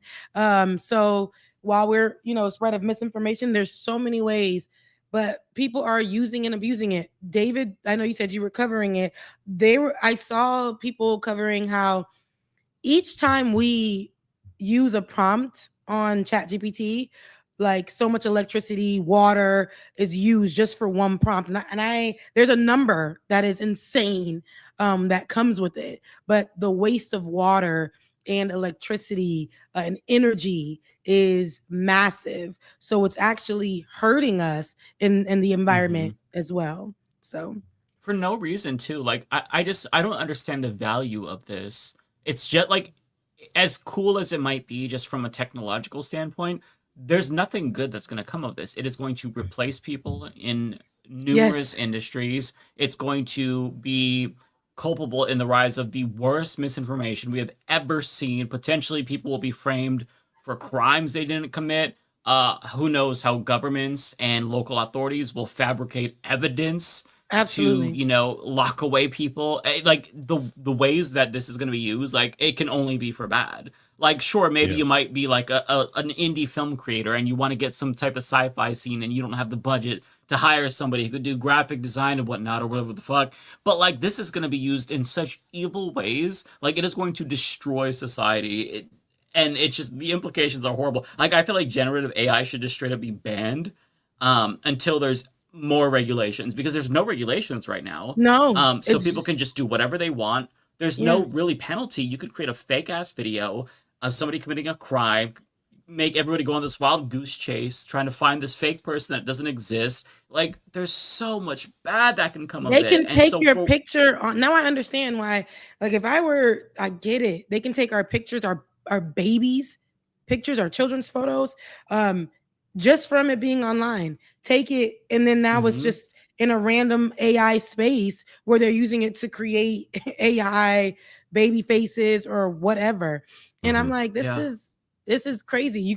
We're watching people do dance moves with other people, and it's funny until it's not, right? Until you randomly wake up and you are AI'd or something like that.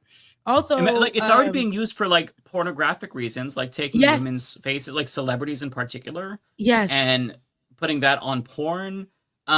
It's all negative. It has to be banned until there's actual regulations, and anything that's AI has like a very, very like specific and obvious tag on it. I don't think it should be used at all.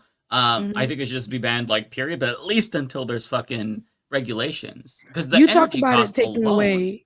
You talked about it taking away jobs. I just read or didn't read the article, but I seen it going around where Amazon is going to start training AI to do. I forgot the specific work it was going to do, but to start training AI. Oh, here's this. Amazon was going to start using AI to do news, to train it to now do their whatever news company that they work with.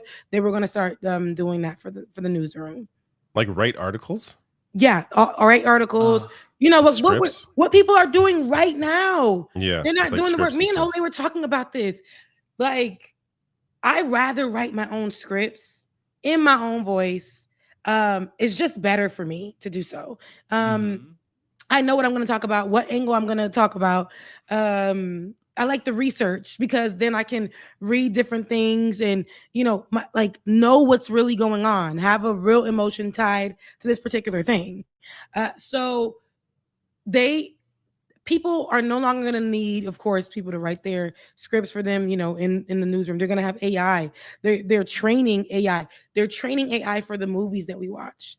They're training and I'm only talking about for the people and the characters, for the script writers. They were using it when they were on strike. They were using AI. So they were already practicing then. So now we're going to get our news. How many times I would say, give me a summary of this news story, right? Again, me testing out what ChatGPT could do. Baby, the way I had to check it and be like, excuse me, that didn't happen. This is what happened. You know what it was respond? Oh, wow, great catch. That's what it's giving. It gives the best of its ability, but it's not going to be correct. And I have witnessed it not being correct more often than not. So it may sound like the information that it gives you is right, but if you don't go do your research, if you don't know what you're talking about, let that thing lead you astray. Go ahead. Well, the thing is, a lot of people aren't going to care. Like, there's already so much bullshitting and lying online that, like, for some people, what's another piece of misinformation? Like, yes. If they're already using Conservatives ChatGPT to write their scripts, they probably don't care too much about like the actual information they're giving out. It's just like it's more just a vehicle for them to post a new video, like write a new article, as opposed to actually evil caring. Conservatives are as it is. Like they're gonna create videos of immigrants attacking like an innocent white lady, like a huge mob of immigrants. Like they're gonna conjure up the most racist shit, the most transphobic shit, and they will like blatantly lie because they're already doing that. So if they had AI, it'd just help them even more. Like I am horrified at what's to come because of AI. It is terrifying. And it's coming so quick. And it was like maybe right before 2020, maybe in 2019, I was watching so many things that were telling me that this was going to happen. I didn't think it was facial recognition first, but then they started doing it where if the camera sees you, it's going to be this person's face and it's going to stick, not like a mask, but it's going to be like melted on as if it is your face when the camera picks it up. Yeah. And I'm like, oh, that can't happen. Then no, baby, it wasn't even a year later. And people were getting caught up with that same scenario with AI. And I'm like, damn. Yeah, I've seen videos where like, actually today I scrolled through Instagram and there was like a video that popped up where it was a guy put like a woman's face on him and it shows like his real face below and the fake face up top. And it's like, like I could tell because I could see the difference, but most people would not be able to catch that this is not a real person. Yeah, and Facebook won't catch it.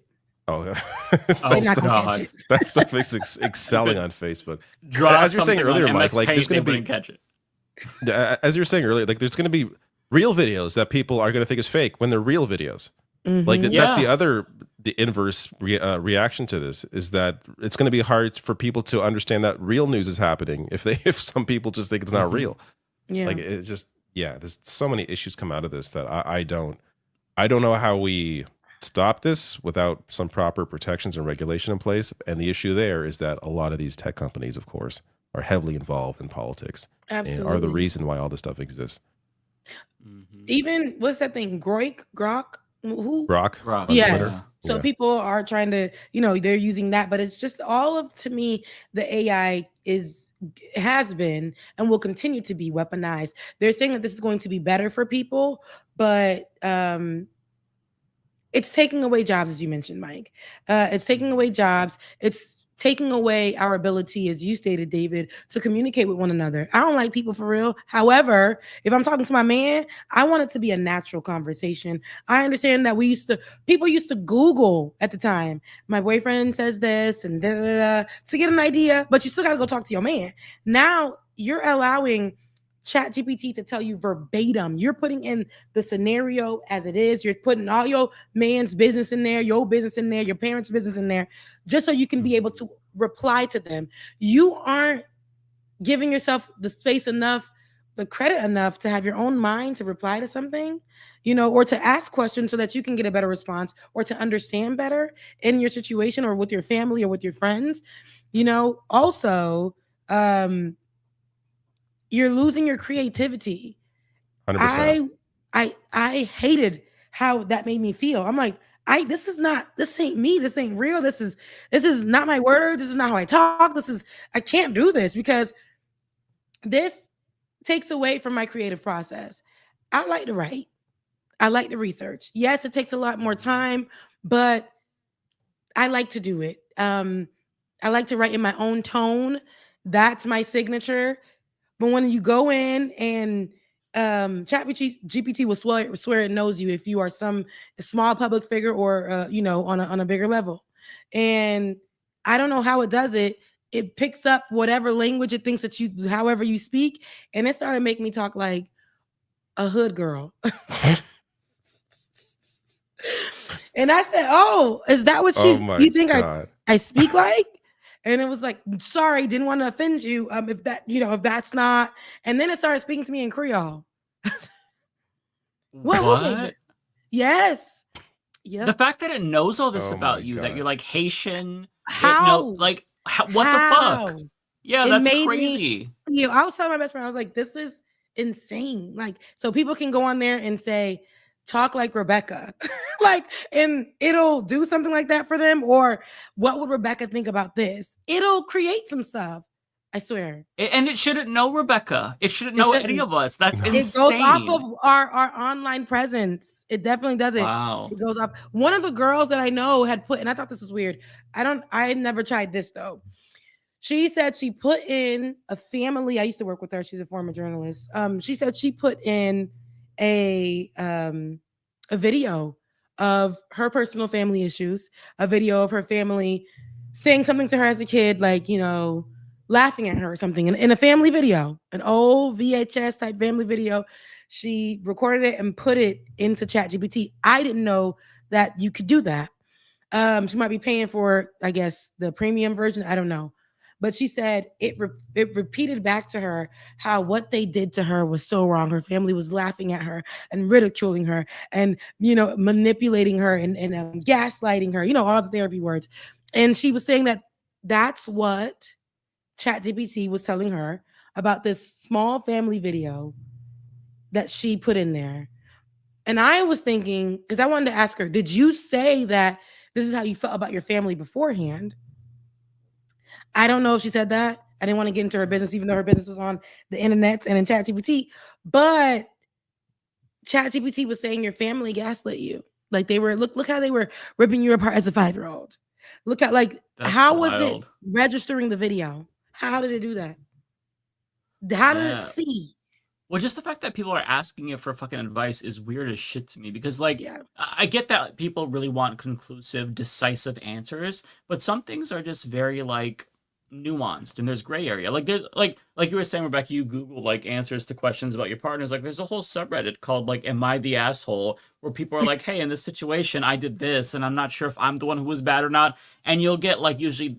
the most popular response, but there'll be some disagreements from time to time. But if you just go to fucking ChatGPT and be like, hey, am I an asshole for doing this? And then it gives you the answer you don't want. You could just reword it to get the answer that you do want, so you feel valid. It's very weird. I feel like it's gonna destroy the essence of humanity. I'm such a before and this is gonna date me. Growing up, it felt like tech was always getting better, and I was so excited about what was around the corner. Now I am scared shitless because anything that's coming down the pipeline is getting worse. Even something as simple as video game consoles. They're taking away the ability to get physical media. So many of the new Nintendo Switch 2, a lot of the games are not even on the cartridges. They're just it's a key card. So then 20 years down the line, you have to download the game to actually play it.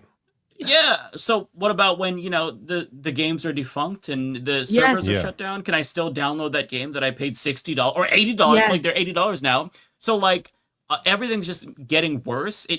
There was a point where it got super consumer friendly and efficient and advanced, and now it's just downhill where it's getting worse as it gets more advanced. It's getting worse for us, and a big reason for that is capitalism, because these companies have to find a way to keep growing. So one way to keep growing is to make shit basically worse, but you still have to get it. So in the case of these game key cards, you're having a situation where, you may not actually own the game, and we are still charging the exact same amount that we would for the actual physical card and all the money that goes into creating these cartridges and these cards. Yeah. But you are paying the same amount, and this has actually gone on for a couple generations now. But you're paying the same amount for a game you buy online that you would physically, when the cost is clearly a lot less for the digital version of that game. And it's just, and you have shit that breaks. I feel like shit breaks way quicker now than it used to, and cars too. The amount of technology that are in cars that one of these things go haywire and you can't use the car anymore. It's just there are Hondas on the road that have been on the road for 30 years. Very few electric cars that are the early ones are still operating in any sort of real way. A lot of the tech that are in these cars, you need them to be able to turn the air conditioning on and that kind of shit. I'm so glad I have a Honda where I can just turn a knob and that controls the air and all my stuff. There's a touch screen, but it's mostly just for the radio or for if I'm using CarPlay. But it's everything just seems to be getting and I don't want it. Touchscreens in cars. My car has a touchscreen. I fucking hate it. It's when you're trying to turn on fucking something, you're tapping the screen, it doesn't work. Tapping it, god damn it, tap tap tap, and you're trying to change music where you're driving, but you're trying not to crash. And it's the worst. The lack of tactile buttons, that is really a loss, and it's dangerous, especially during driving. It's just everything's so bad. I have where the CarPlay, that's mine too. And I that's the touchscreen and things of that sort. Mm-hmm. But I have a person that I know, a person I'm dating. He has just all touchscreen in his car, and I'm like, can you put your hands on the wheel? I need my life. This is, and then this it just drives the way it does, and the next thing you know, it's driving itself. It's and I don't. you put your hands on that wheel right now. Put him on the 10 and 2 because he takes them off and just says cruise and then says like, the car drives itself. Oh yeah. And I'm like, and then you hear, sir, it's driving on the put your hand on the 10 and 2. Like, I need my life. Okay. Yeah. Like I need my life. A lot of these cars now, these new cars have, it's not like full self-driving, but essentially once you're on the highway, it's supposed to be able to like read the road and know how to change lanes. And I can't imagine. Like I know a lot of them are highly reviewed. They work well. I don't care. My hands are always going to be on the steering wheel. I feel like an old man saying this, but like I'm not adopting this technology. Like this is, I don't hate driving as long as the traffic's not bad. Like I don't mind controlling the car. So why do I want a computer to drive for me? It's just no. It's not for me. They're bringing, okay, so when I had visited, was Albany a few years back, and this was the first time I had experienced the robot bringing you food. So I went, to go explore the city. It was beautiful. I think it was fall, and I think Albany is known for the colors of the trees when it changes. Like they're over there.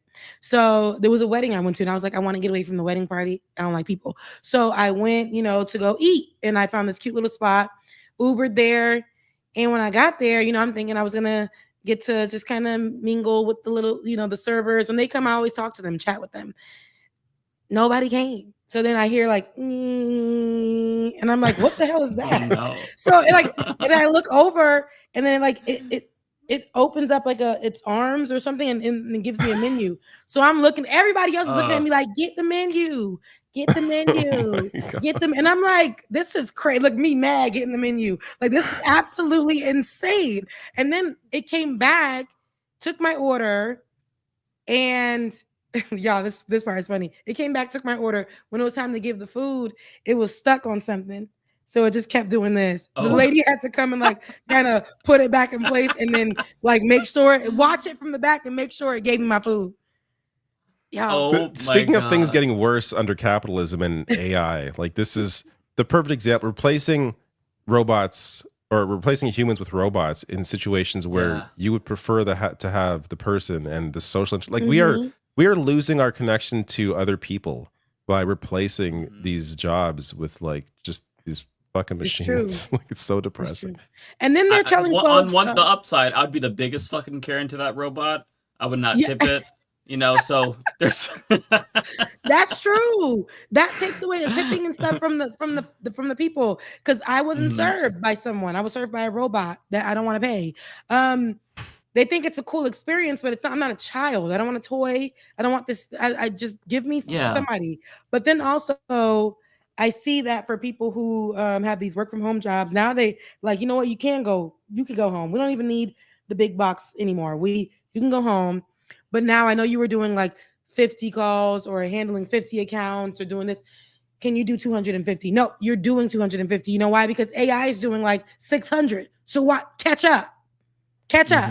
And people are so overwhelmed. I've been seeing a lot of people post about being overwhelmed with their work from home jobs because what they were working a year ago, what they were handling, they've doubled, tripled that for them with no pay increase. Oh, of course not.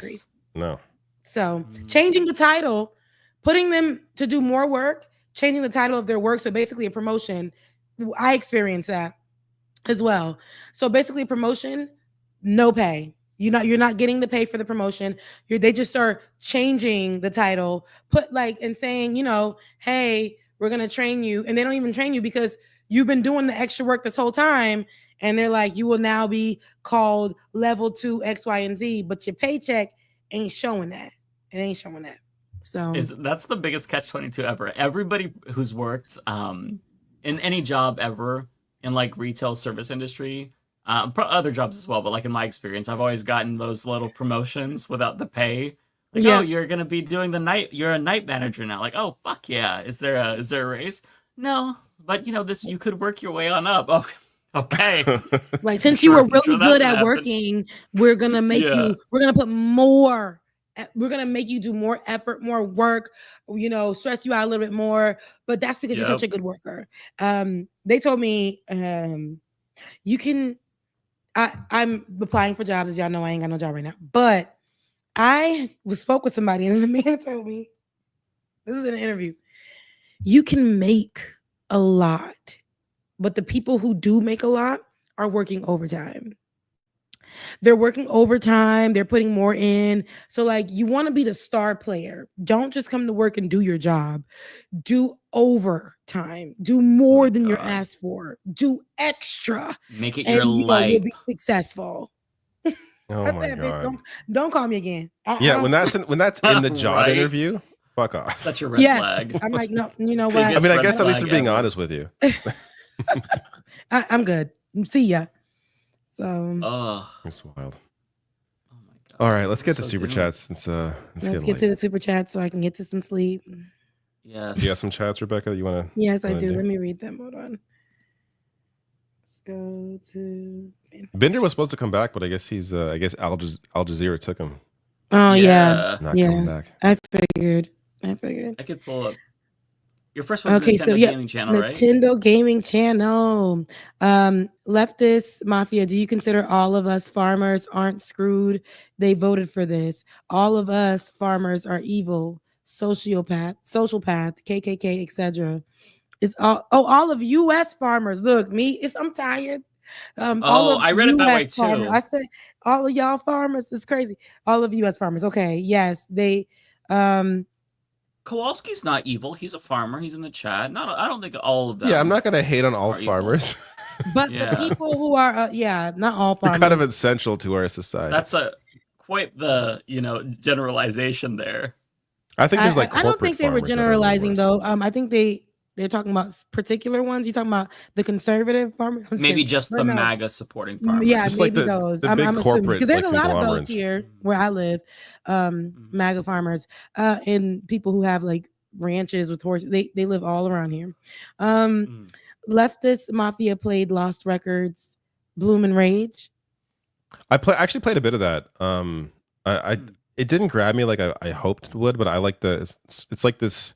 It's a very story heavy game. It's based. It's mostly about like there's not much of a game to it. It's mostly like you're interacting with this story, but it's based in the 80s. I like that 80s vibe of it, but it's interesting, just not really for me. And thank you, actually, Nintendo Gaming Channel. I'm sorry I didn't say thank you. As well, thank you again, Leftist Mafia. I recommend you guys watch Noella React. Is that a YouTuber? It sounds like one. I'll watch it. I don't know. Check it out. I'll check them out. Looney Tunes 9000, thank you so much for your super chat or your super sticker. GWick 358, thank you so much. Welcome back, Rebecca. Good to see you again. 35 is still young, and it is. Thank you. Bay Photo, Taylor Lorenz just did a great video analyzing this time period and why everyone is so jaded and nihilistic. I want to say that's what that word is. It's worth a watch. She was just I saw that video. Yeah, she was actually just on Olay's. I want to say Olay's show. If not coming. Okay. If not, it's coming Olay out. and- But she also was. Okay. I gotta watch that. Yeah, she's coming out I on love Olay and Taylor Chill. Lorenz. Her videos Yeah, are excellent. She introduced me to Taylor Lorenz. I like her. Parker, thank you. Rebecca has been great on Olay and Friends lately. Thank you so much. I always enjoy being on with my bestie. Chris, I appreciate it. The right likes to keep their audience angry and anxious because those produce oxytocin. What's the word, y'all? I feel like oxytocin, right? Okay, I thank think you. you got it. Yeah. Okay, That's thank how you. I would have said it.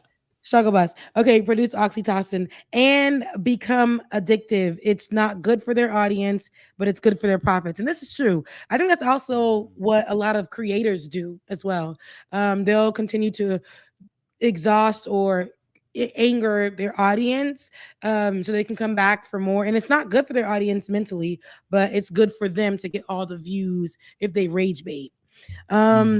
Rachel Atwood, thank you so much.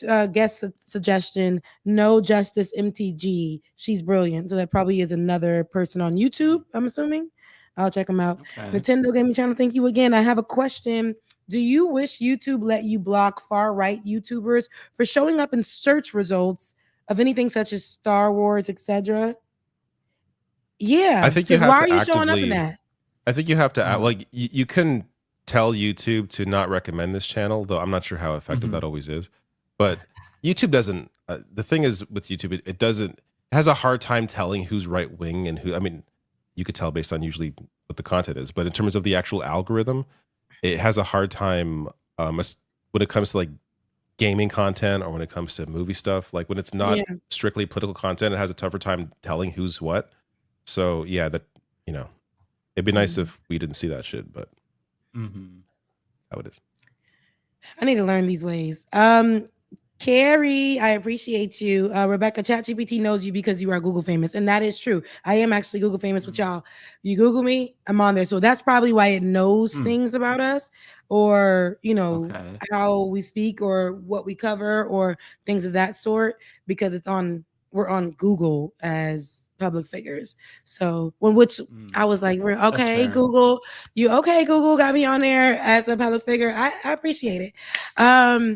And ChatGPT recognizes all of us as that because I asked it who I was and it told me that I'm on Leftist Mafia with David Doel, with Matt, with Mike, and it told me all what y'all do, y'all pages and everything.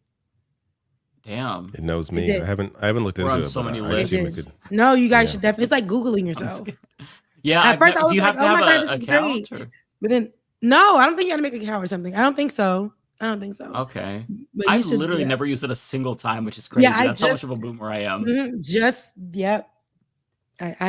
I'll check it out so I could ask it about myself. Fish for information about me. And then ask it what you should look like. The people put their pictures in there, all kinds of things. Okay. How does Mike from the Humanist Report talk? Some have criticism about the way he says Democrat.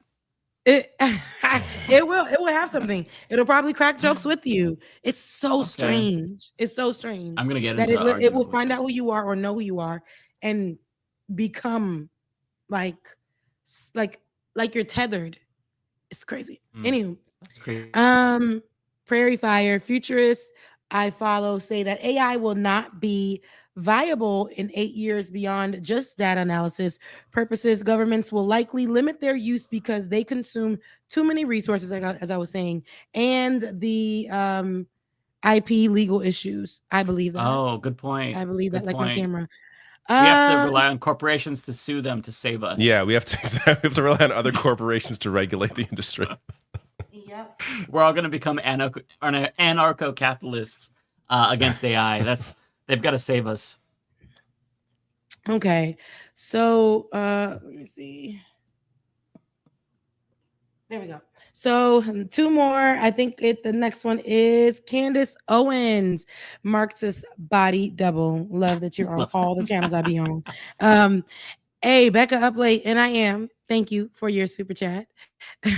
I missed y'all because I really haven't been here in like 3 weeks. AI videos aren't so impressive. This is Ice Me Out. Ice me out like Elsa. That's cute. Ice me out like Elsa.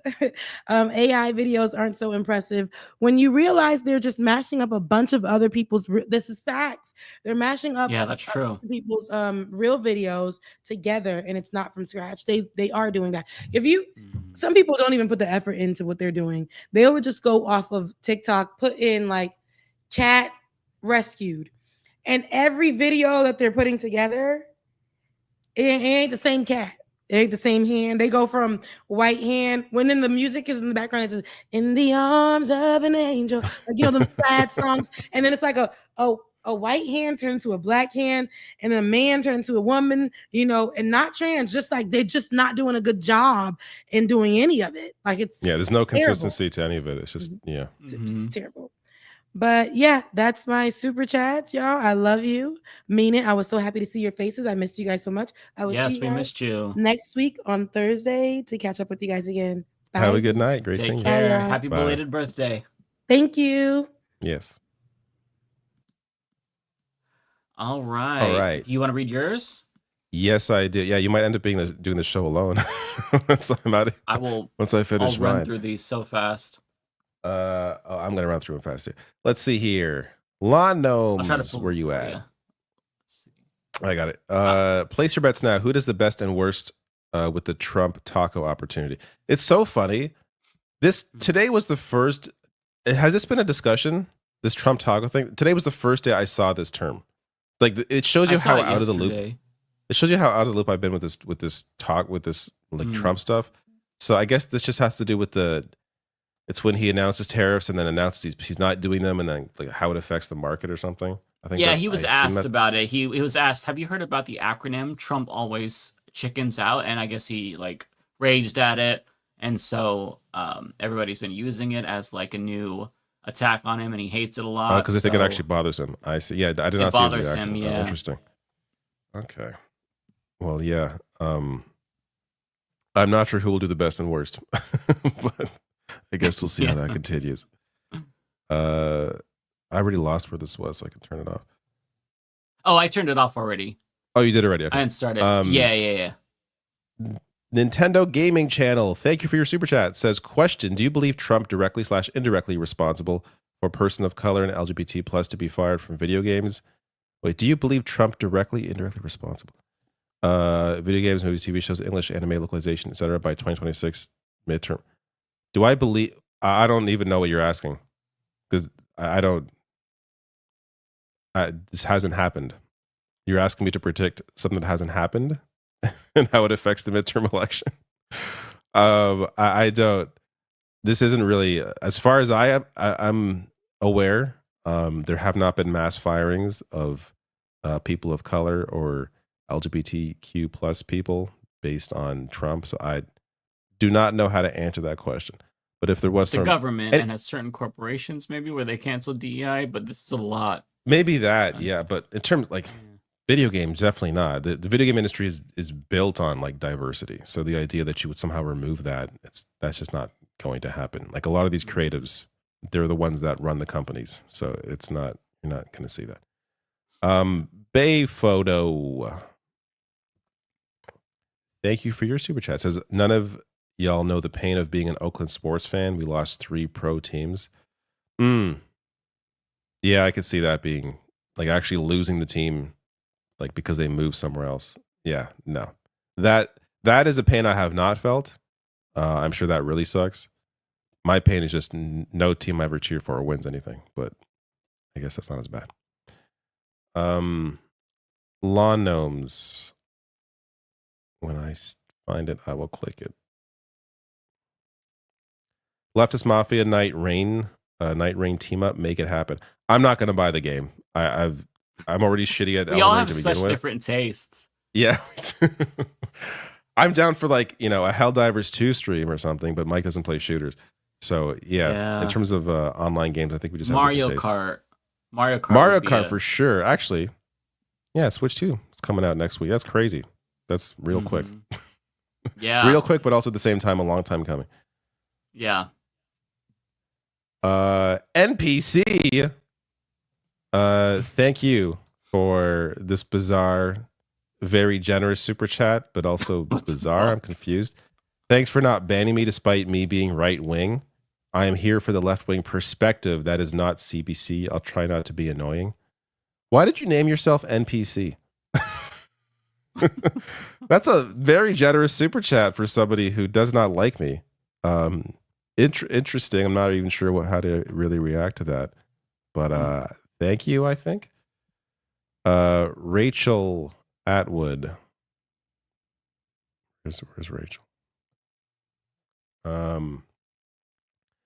No love for Johnny Somali on Blue Sky, David. I still don't know who this is. What the genesis? I was gone the episode you guys talked about this apparently, so I have no context at all for any of this. We didn't even talk about it. Just people kept asking about it. We're like, what the fuck? We don't want to talk. We don't want to learn about him. I have no idea what this is. Rachel again, thank you. Says it's all pancakes and waffles fights on Twitter. Yeah. It is. It's a lot of arguing for the sake of arguing. I think I need glasses. Is that lake trout? Lake trout.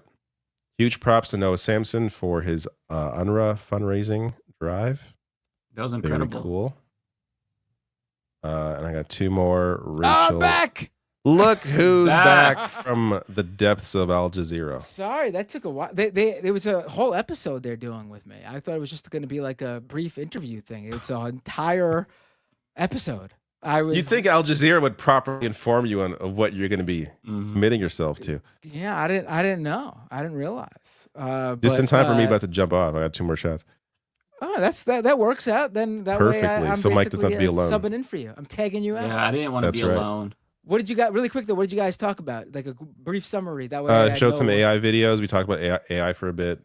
Actually, that was most of our discussion. I think. I missed out on the fun. Yeah.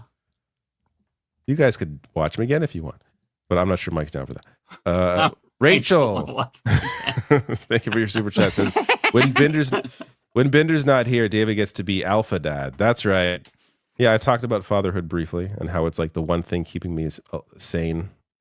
It's great, isn't it? I love it. I'm shocked by how fun it is. I really enjoy it actually. Yeah, no, I'm actually considering I had no intention of ever having a kid until I decided to have one. I'm definitely surprised by how much joy it brings me. Right. Kowalski, hey, thank you for your I very loved generous. it so much. I did it 2 more times. Yeah, that's. I'm good with the one. Kowalski says, I feel like a lot of kids leaning on AI to do their work in high school need to get apprentice-style jobs. Maybe directly working / learning with someone could correct some of the damage AI has done. Yeah, that's one thing we didn't touch on as much. Is just there has to be so many people, so many students using ChatGPT to like write essays and stuff, and probably a lot of them getting away with it. Like, there's been reporting about it, like kids not even knowing basic stuff anymore because they're just passing it all off to ChatGPT. I think back in my day, if you cheated, you were found out because you could just search the sentence online, and there's your plagiarism. I think like to this day, but even back, that's not like a new thing for me. Like even when I was in school, I was like, plagiarism's like the most fucked up thing you could do in this context. Like what a horrible, immoral thing plagiarizing.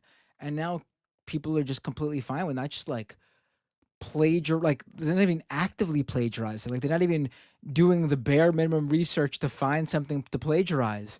They've automated the plagiarism. Yeah. It's so bad. You know what they're gonna have to do is schools are gonna have to go back to pencil paper, like writing and tests. That's what we did. So if people would take like a political science test, it was not multiple choice. They'd get to pick between 4 different, prompts. They pick 3 out of 4, and they have to write that shit out because then you cannot hide behind some Google plagiarized bullshit. You can't do that for everything, but like that's gonna have to become more common to avoid this, unfortunately. I don't get how people are so comfortable just doing it. Like, not talking about like moral wise. I'm talking about like ChatGPT and all these AI chatbots and platforms. They get basic things wrong all the time. They just make shit up. Rebecca was talking about that, where she was like doing research, like writing scripts to see what it would do, and was getting like basic stuff wrong. And like, apparently a lot of people that she has like looked into, they clearly all use AI because they're all saying similar phrases and stuff. How do you hand something in like that as your own work? Like, do you have no pride in your work and like what you do? Like to them, it's like it's an obstacle to like what they want to achieve or get through. Like if it's school, they just want to get to the end of it. They don't enjoy school. Or if it's a lot of people just want to make videos and not do the least amount of work as possible, which I understand, I guess, if you don't care about anything at all. you just need a paycheck. But it is I feel like stuff like art, like not this podcast specifically, but like this kind of content is going to become even more valuable because we're actual people with real opinions, and we speak off the cuff and we're not scripted. Like people will know that we are not AI based in terms of any of the content we put out, just based on how we present our stuff. So I think that's going to become more essential. Original reporting and analysis is not going to be replaced at all. Like that's why I'm like so like up in arms about this idea of like media outlets replacing journalists with AI. Because listen, AI, if you spend some time and you get really lucky and you have all the prompts perfectly right and you double check to make sure the facts are right, then can AI put out something that looks like a human being wrote it? Sure. but it cannot do original reporting. It cannot do original analysis. In Yeah, fact, it's not calling anybody up. Right. In fact, like it cannot, because the whole idea is that it's everything it outputs is based on the data that was input to it. So original reporting has never existed before. So AI could never accomplish it because there's no data to train off of to complete that original, completely never before existed reporting. So like it just can't do it. So like absolutely, David, what you said is accurate. Yeah. The AI won't be able to replace us. Archangel, thank you for your super chat. Says, David, what do you and Mike think of game companies upping the game costs? Nintendo starting the $80 game trend for Switch 2 games is ridiculous. Any way to reverse this? They're just going to have to not be successful. Like it's funny. Like when it comes to Nintendo, I'm less critical of it simply because they tend not to microtransaction their games to like, up the wazoo the way other, like if this was like Ubisoft selling an $80 game, I'm like, fuck no. Like the way they have microtransactions and all that shit, like that is more of an obvious cash grab.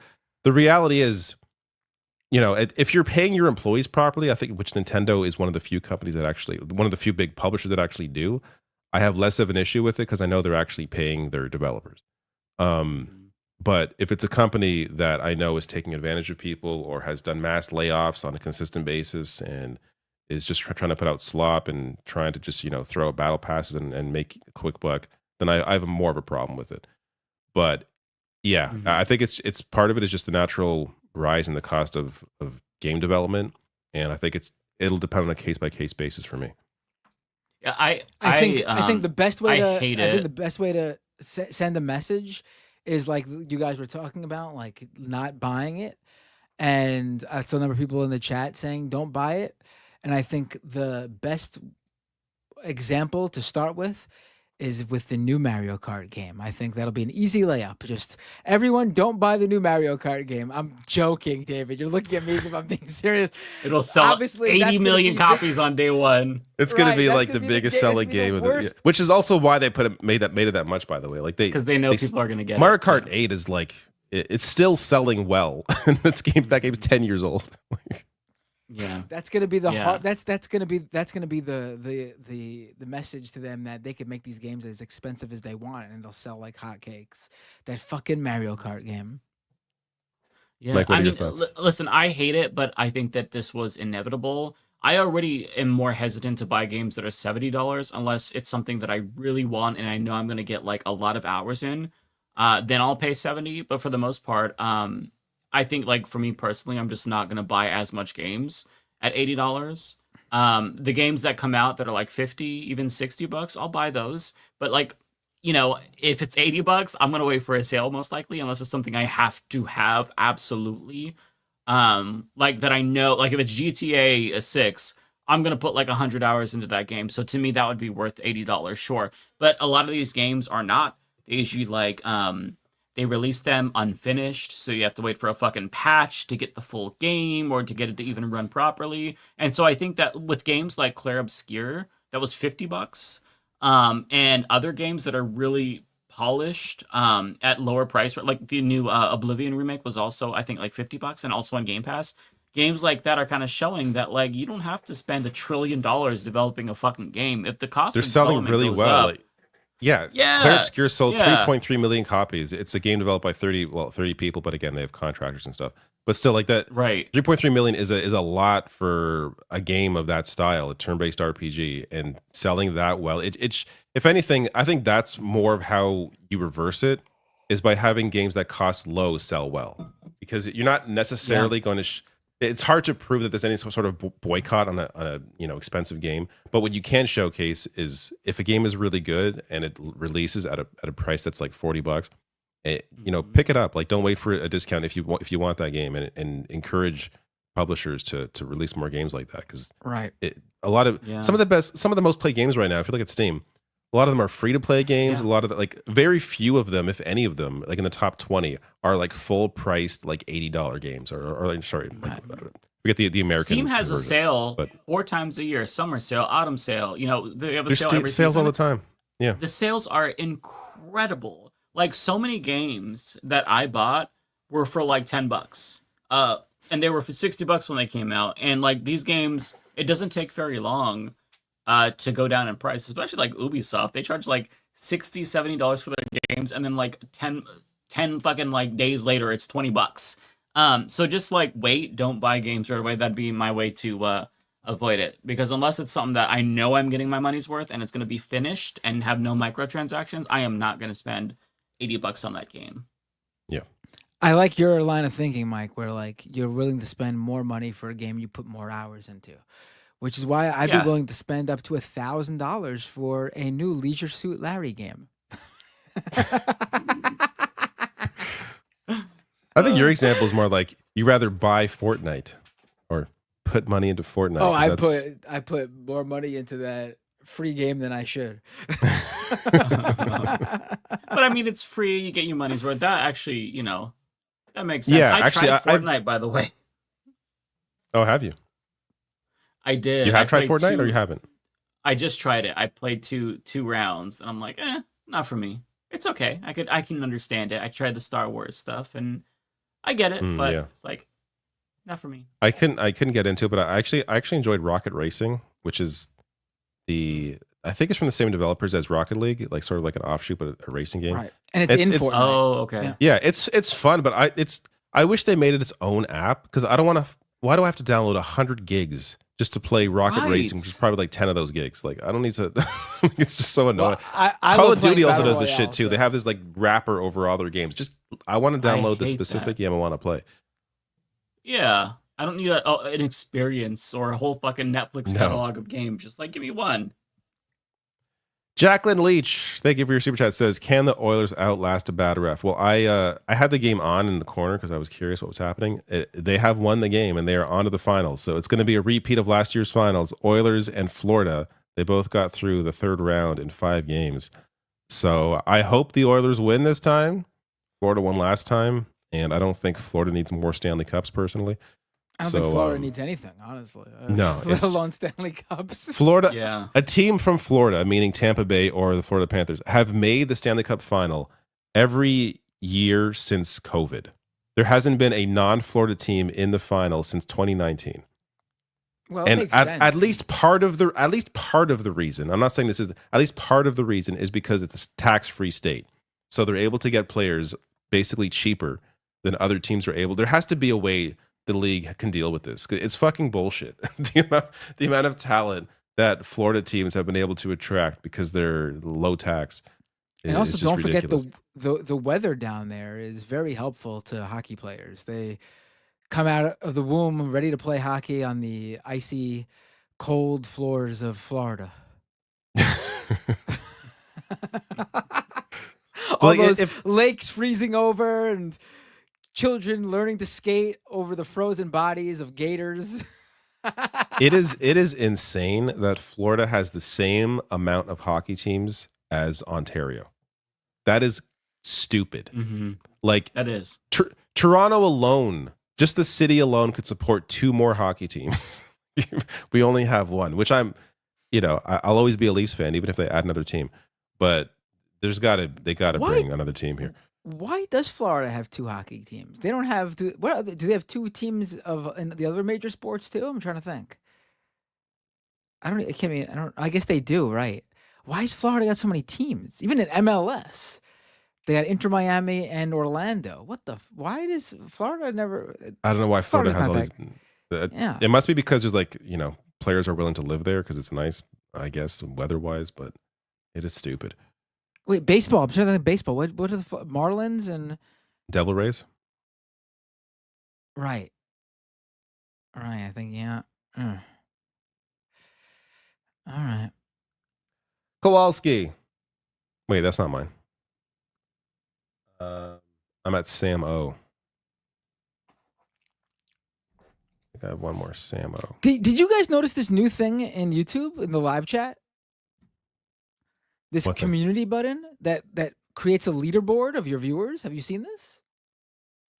Where is this? Go to the go to your YouTube video, like your live stream. Oh, on look in the YouTube. yeah, on YouTube. And go to the chat box with it gives XP to people, like XP points to people in I your don't chat. think I have this. Maybe it's an American thing. Oh, right. Horrible time for Mike to leave. I don't get how it's Yeah, I giving don't have no XP. I don't. X.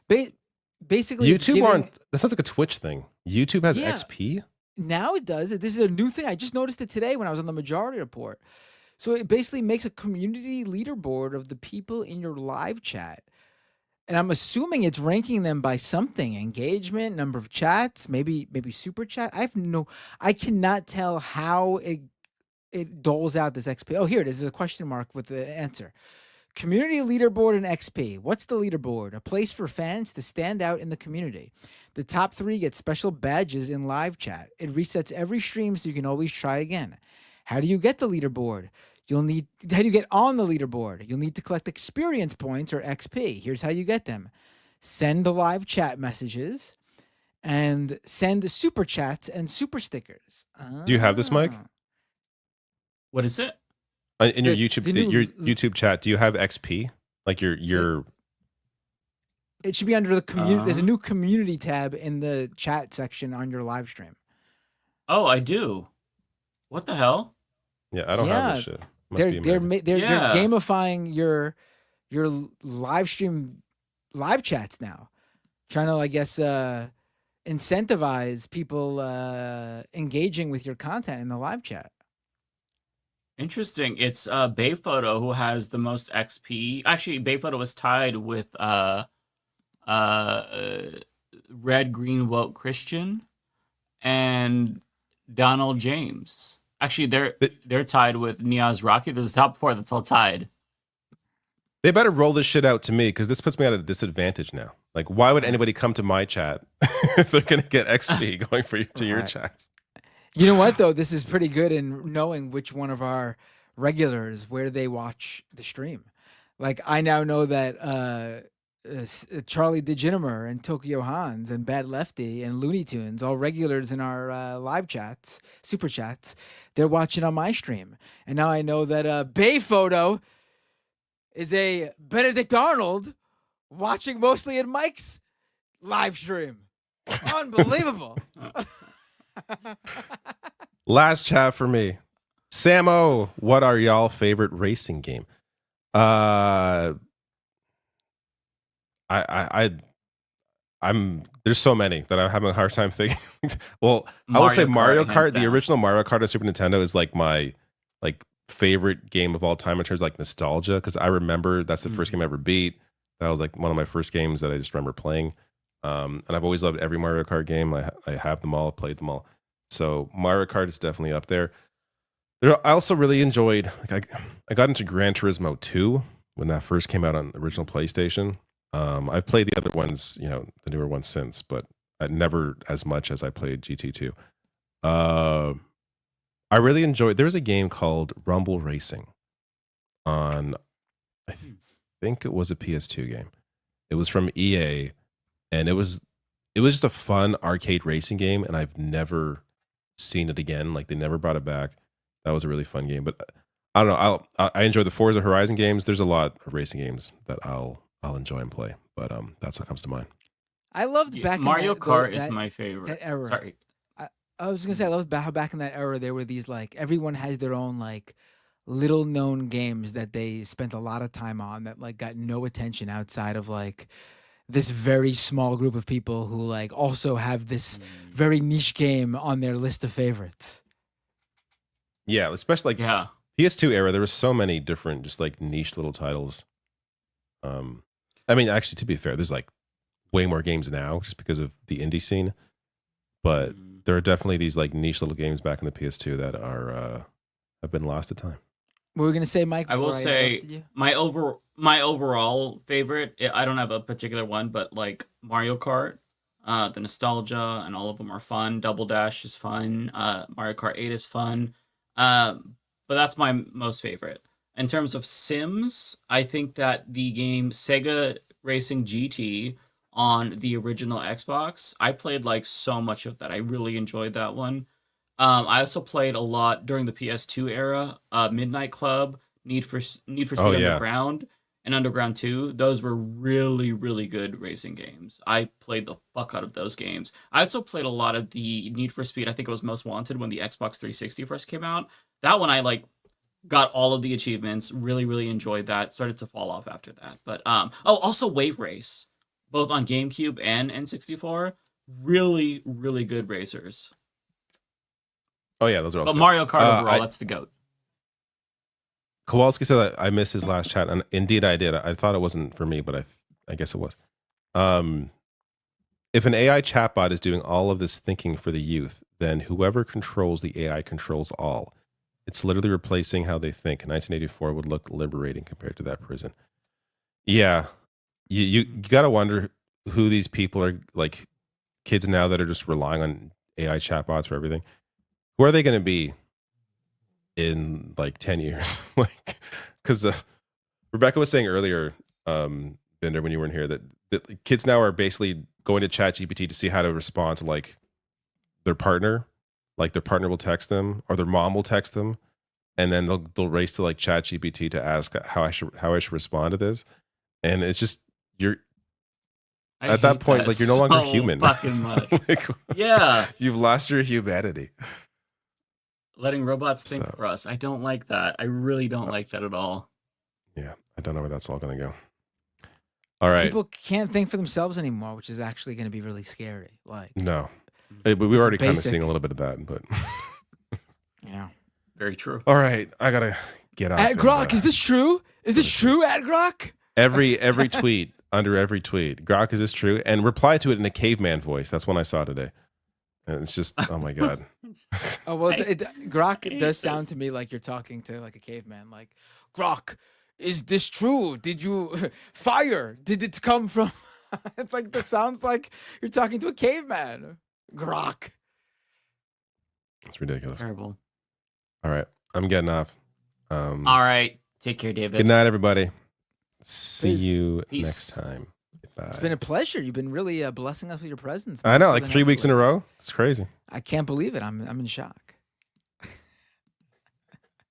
All right. Did you want to go, or do you want me to go first? You can go. Okay. So first and foremost, thank you so much to Tyler for being a member for 28 months. That is incredible.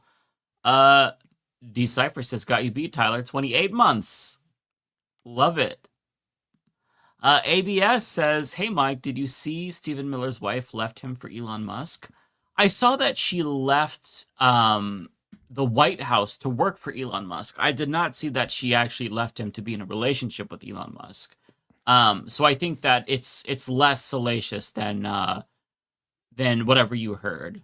But I don't know if there's anything there. I think maybe she just is making more money for Elon Musk. I'm not entirely sure. It would be hilarious if she did leave him for Elon Musk. Kai says, today marks 600 days of genocide. Get involved and make it stop. International Solidarity Movement also needs people on the ground in West Bank if you can. Thank you so much for sharing that, Kai. Yeah, 600 days. That is mind-blowing. Absolutely mind-blowing. Babe Photo says, willing to bet whoever left that note on Chris Saliza's car didn't do it because he drives a Tesla. They did it because they know he's Chris Saliza. Probably, right? Rachel says, have you been following the whole debacle on Blue Sky with Molly Shaw trying to fundraise for Gaza through people's personal bank accounts? So fishy. No, I haven't heard of this. What? I haven't been on Blue Who's Sky. Molly Shaw?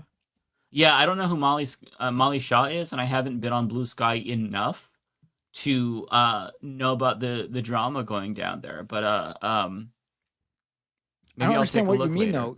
Trying to fundraise for Gaza through people's personal what? I don't understand what that even means. Yeah, I'm not sure how she would do that.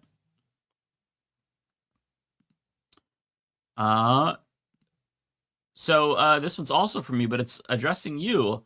Hi, Bender. GME stock prices plummeted after buying BTC. You said earlier today they bought it to shore up their stock price. I don't get it. Also, Switch 2 coming out. Physical media far from dead, lad. Thought Spinder.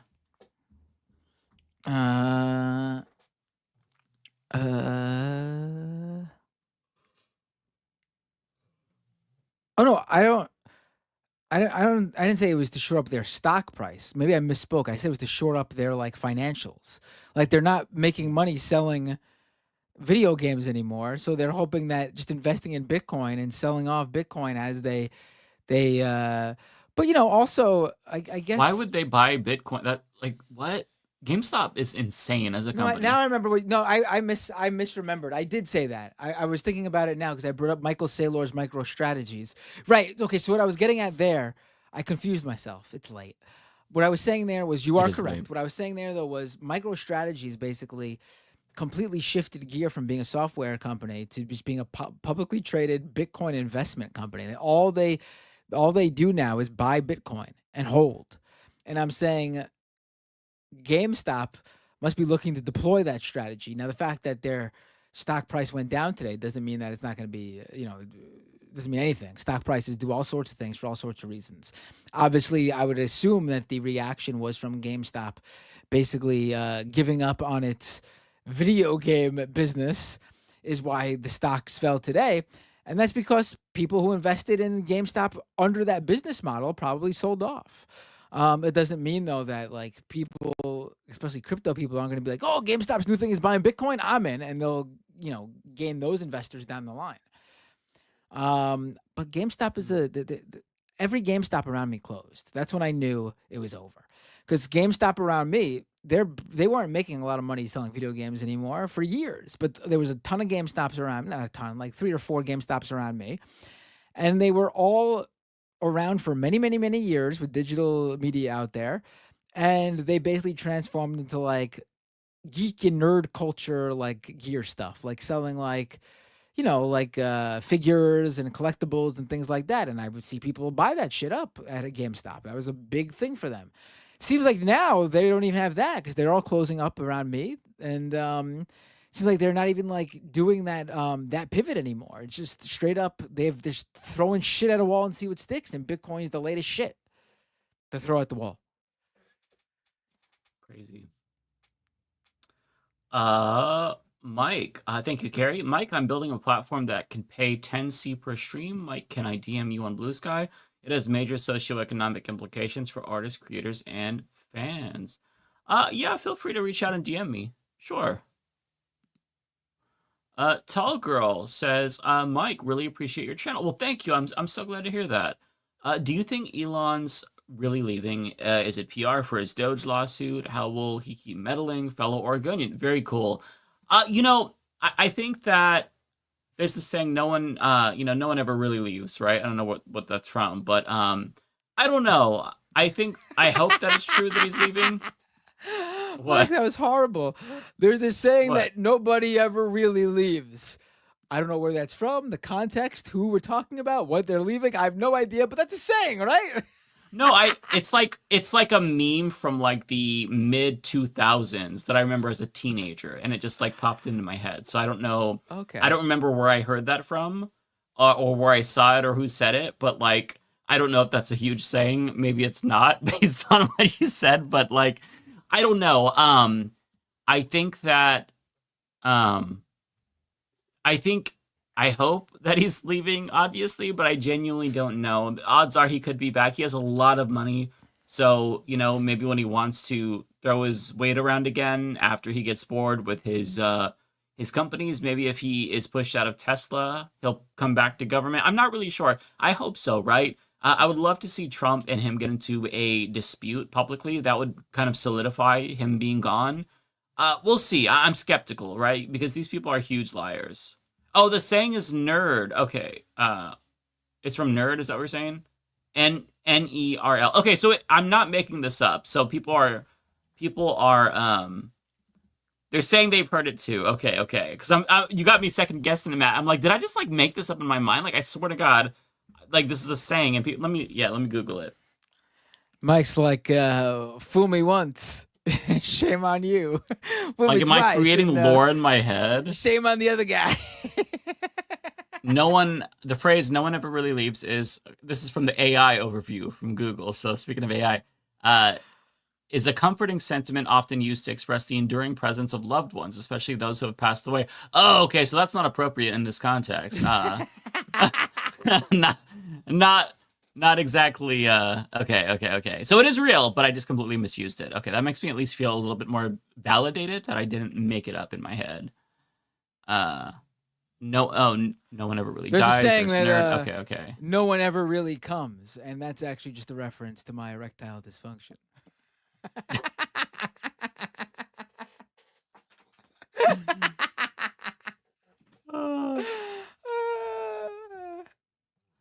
Okay. Pandora says, just want to say how much I look forward to Mike's videos every morning. That's really cool. That makes me feel so good. Thank you. Would love to see him on the Vanguard to talk trash with Silly and Billy. You know, I've been on the Vanguard a couple of times, but stay tuned because I might be doing something with the Vanguard here coming up. Oh, we're doing something with the Vanguard? I didn't even know. I will be. I can't say what it will. is yet. Yeah, I don't want to spoil the surprise. Oh. Maybe. Not my project, so I can't say. Okay. Humphrey, thank you for the 10. Very generous. It says please you doing watch a project with them? What? You doing a project with them? A stream. Wow. A stream project. Yeah. Small thing. You made it seem like you nothing guys were like getting together and like gonna make a documentary or something. No, nothing like that. No, We Were Door collaboration. Fans. Coming to Netflix soon. We Were Door Fans. That could be good. When the door closed. When the door. Starting a hip hop group, says John Lithium. Hey, you know what? You never know. It might not be a stream. Maybe we're creating a video game or a documentary. Who knows? You never know. Please watch The Ethics of Vigilante Counterterrorism by Philosophy. It is the absolute best analysis of Luigi Mangioni's alleged actions, and the creator is a former ethics professor. Okay, The Ethics of Vigilante Counterterrorism. I'll remember that because that sounds. Let me see. Let me just actually find Philosophy so I don't forget this because that actually sounds something that's like right up my alley. Philosophy, and to hear from a professor, that'd be great. Oh, the dude straight up has he's dressed up as Luigi. Okay, let me subscribe to them. Okay. Next is, let's see, Gorgonzola Matrix says, playing Armored Core 6 as I listen to this. I've been into that and Monster Hunter Wilds lately. I strongly recommend both. Very, very cool. Yeah, you know what? I have, as much as a FromSoft fan, I have not played Armored Core yet. I also haven't played Monster Hunter. Maybe at some point. I'm not really a big Monster Hunter guy. I played a little bit of Monster Hunter Rise. Didn't really get into it. Put like 10 hours into it. But Armored Core would be something that I might try just because, you know, I am a FromSoft simp. Thanks for the recommendations. Let's see here. M85 says Far Cry series is fun as hell. FPS open world. You know, Far Cry, it's an Ubisoft game, and those get kind of like tired for me pretty quickly, but I do appreciate that they put co-op in it. So yeah, I do enjoy Far Cry games for sure. Lizzie says, since we're talking about games, thoughts on Yakuza in Hawaii. Also, are we going to talk about how Peterson got played by college atheists? So I've not played the Yakuza games though, but the latest series, the Like a Dragon and the Hawaii ones, look insane. Maybe at some point I'll check those out. In terms of Peterson, those clips, I didn't see the whole thing. Those clips were insane. He got his cheeks clapped, and that was fucking hilarious. Good on those atheists for destroying him. He is completely just like, the dude is so, he's such a has-been at this point, I feel like. Those clips were amazing. They were. It's crazy. If I were those young guys, those young kids, those whippersnappers, I would have felt so fucking like awesome. Just having I that bet they did. Live on forever. Like having those clips on my resume. Like you live for those moments. And like when I've done like debates with conservatives, you usually like get a good moment, a few good moments or something. But those moments that they got at Jordan Peterson were like legendary. It was like elder abuse almost. It like could be career ending. It should be career ending with how embarrassing it was for him. Like What a slime ball. They were just excellent. They should all be proud of themselves. Okay, Octavio says, you guys reminded me of my gaming trajectory. At 47, I'm down from FPS and RPGs to playing solo tabletop games and loving the slowdown. Interesting, solo tabletop. Okay. Hey, whatever floats your boat. That's cool. Let's see here. Tokyo Hans, thank you so much, Tokyo, says, it is nice living in Japan and not hearing any US news. That's why I watch Leftist Mafia and get a week's worth of stress dumped on me for fun, you know? That's funny. Yeah, oh, God, to not hear about US news, I would imagine. Just, That's amazing. That's the life. Yeah, that's the life. Brian, thank you so much for the very generous $20 super chat. Mike, Portland DSA will be marching in Pride with 200 members, including DSA city councilors, Sunday, July 21st. I'm inviting you to march with DSA. The theme is Be Gay, Organized, No Trans Erasure. Brian D., co-chair of Portland DSA. That's really, really cool. Hey, thank you for the invite. I have not been to Pride ever, but yeah, I appreciate the invite. Maybe I'll come this year. Probably not though, because I don't like being in large crowds of people. But that's really cool that DSA is going to be there. Shout out to DSA.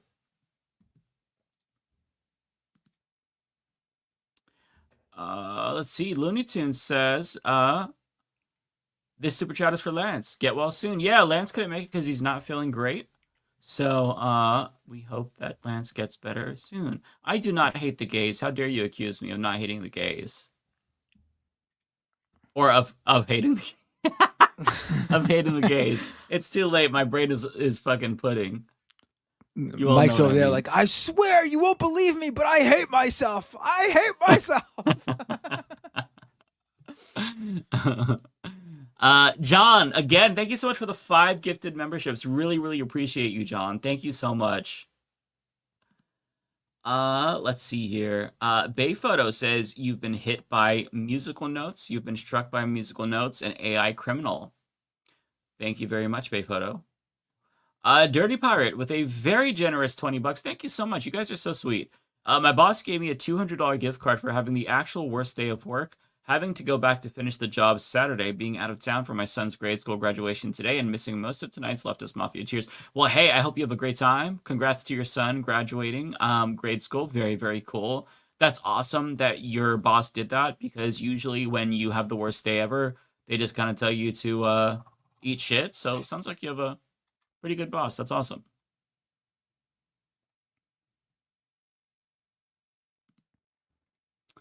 Let's see here. Kowalski, thanks for the 10. I'll always have empathy, but it's hard to have sympathy for a lot of my fellow farmers. We voted for the rep for 40 years who have done nothing. Trees voting for the axe because it's handled as wood. Yeah, that sucks. That sucks. I feel for you. I can't generalize all farmers because you are my representation of farmers, Kowalski. So I picture all farmers being woke and awesome. But yeah, I mean, you know, they're probably pretty conservative. Mike ruined Michael Jackson so bad. I'm not gonna sing this late when my brain is fried. Don't expect that, okay? You've been hit by musical notes. You've been struck by musical notes and AI criminal. Is that not sufficient for you all? Come on. Come on. Archangel says, Mike, what is the intro song for your Leftist Mafia video? Is it one song or a mix of others? Would love to get the names of the songs. So you have to ask Lance. Lance is actually the one who put that together. I know that the instrumental is Hins Hall from Macklemore. The other songs are like there's Kendrick, Rage Against the Machine. What is that? I said, tell me about it. I'm getting hit with copyright strikes every single week. Are you really still? Yeah, every episode gets demonetized because of that song. What? Yeah.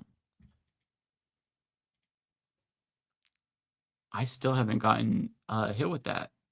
I don't get it. I don't get it.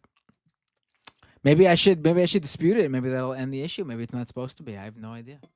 Yeah, because I think that he made it so that way it's not supposed to get claimed, but maybe his label says otherwise. I'm not sure. Okay. Rowan Chandler, thank you so much for the 10. Says, when are the hot men of Leftist Mafia going to do a shirtless calendar for charity? And yes, my personality matches my avatar. Let's do it. Let's do it this year. Just taking off my invisible shirt. Just taking it off. And... We'll do an AI version of us. Maybe. There you go. Doing my best Hulk Hogan impressions. Fuck Hulk Hogan. Let's see here. Where am I at? Oh, okay, here we go. ABS says, hey, Mike, you guys should stream Outlast Trials. Also, have you seen Amazing World of Gumball? It's basically South Park for kids. Outlast Trials sounds very familiar. I think I've heard of that, but I can't picture it. In terms of World of Gumball, no, I've never heard of that. South Park for kids sounds horrifying. I hope it's not as bad as South Park would be. Decipher Amazing says, World of Gumball? What? I've never heard of that. Actually, I think I have, but it does sound familiar. I don't know. I have to look. Oh, Outlast is a horror game, so it was the one I was thinking of. Okay, thanks for clarifying, Michael, in the chat. Bender just did calculus for the super chat. It's from Decipher. I don't get what they mean by that. I don't either, but thank you for doing calculus. Jekio Hans, puppy papas are dads too. Take care of your baby, Mike. I will take care of my children. Sam says, thoughts on the Diddy trial. I haven't been following it. I did hear about Kid Cudi and him saying that like Diddy was like a Marvel villain or something. I don't want to follow it because it's just going to make me depressed, and I also hate Diddy, so it's going to make me angry. But Diddy's a piece of shit, and I feel bad for all of his victims. His alleged victim, or I guess the people who he allegedly hurt is what I'm trying to say. This and that. Thanks for the 10. Very kind. Can you give Jonathan K a shout out? He's who introduced me to this channel. Oh, very cool. Well, hey, Jonathan K, thanks for introducing this and that to the channel. Is that a cat in your... Yeah, that is a cat. Okay. Very cute kitty in your little avatar. Bay photo.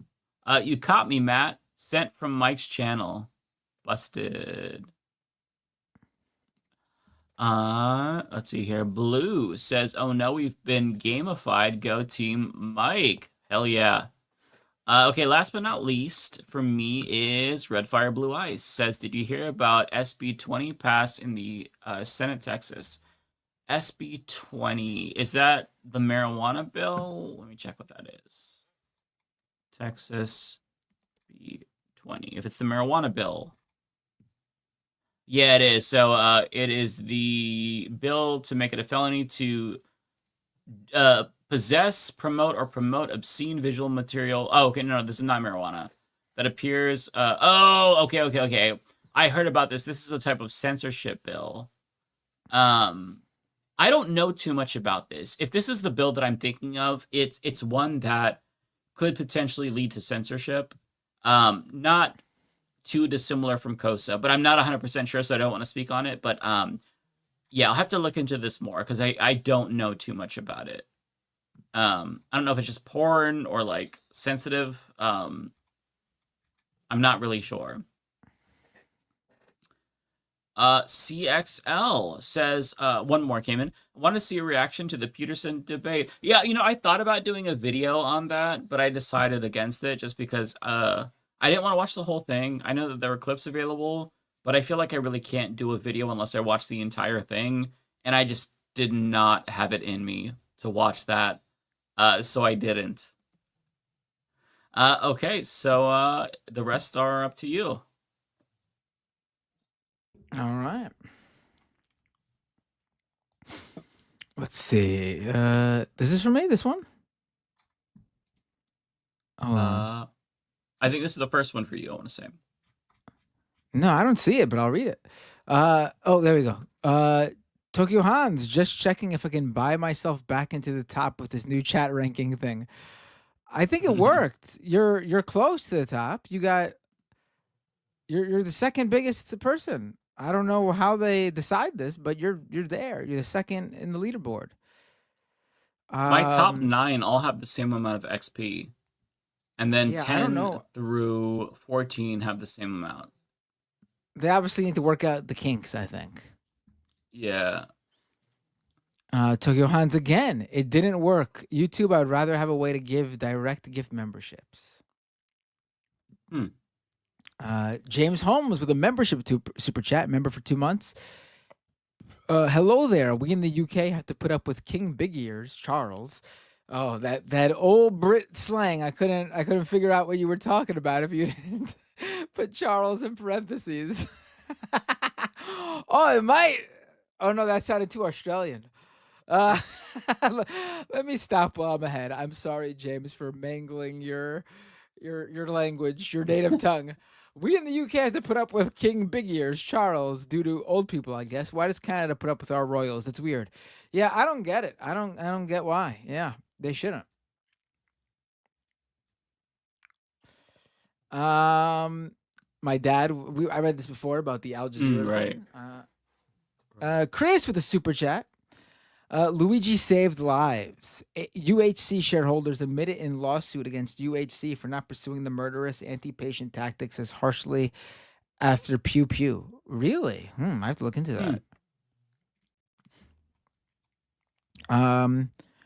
Riddle with a super chat. Will you be able to play the song I made tonight? Oh, with me having that Al Jazeera thing, I will do it next week, I promise. I know you're waiting 2 weeks now. It's going to be 3 weeks, but I will play it next episode, I promise, okay? Watch, next Thursday, just as about to do the show, my baby is born, and we don't play the song because of that. And as my child is being born, my first thought will be, oh no, I'm so sorry, Riddle Orc. I don't remember. What is it a song for? I can't remember. I don't know. They made a Leftist Mafia song, like one we could use for the show.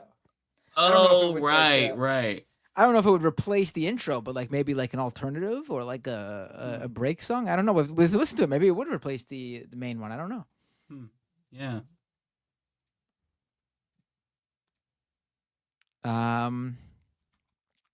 Looney Tunes 9000. You leave for like an hour and come back to Becca.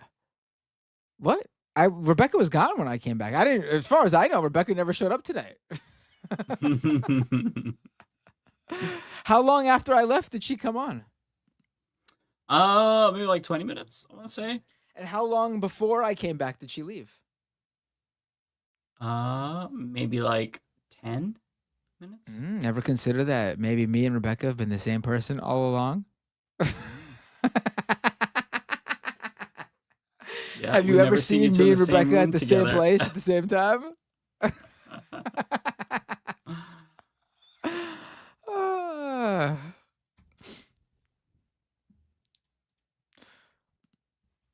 Let's see. Wanda with the super chat. Any Leftist Mafia hosts participating in Letter Hacks This Space YouTube project launching in June? I haven't even heard about it. I don't think. I am. Yeah, it's basically a 24-hour channel. They're just going to be streaming different leftist creators constantly, kind of like a CNN type thing where you just can always get the news. About this. Leftist Mafia was asked about this. Yeah, I said they can definitely put my shit on there.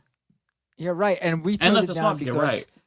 Right, but Leftist Mafia turned it down because our asking price for syndication was too high. Yeah. Yeah. We bring in the big bucks. We're up there with Seinfeld.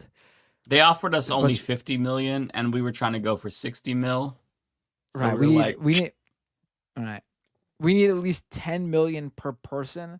Exactly. And we include and we still have to pay royalties to the triangle, unfortunately. So we needed 60 million to make up for that extra 10 mil. Exactly.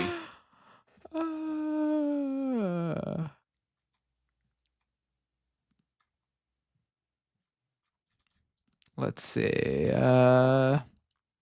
Tokyo Hans. Trump especially hates the taco thing. because of the association with Mexicans. Do you remember when he posted back in 2015 that weird picture of him eating a taco bowl? Do you remember that? That was so weird.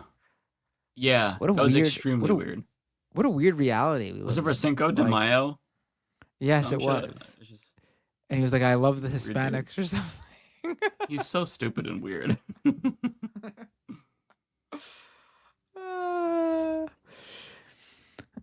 Lizzie Bennett with a super chat. How convenient. Binder returns during super chats. Anyway, thoughts on the NYC comptroller debate on Pix 11?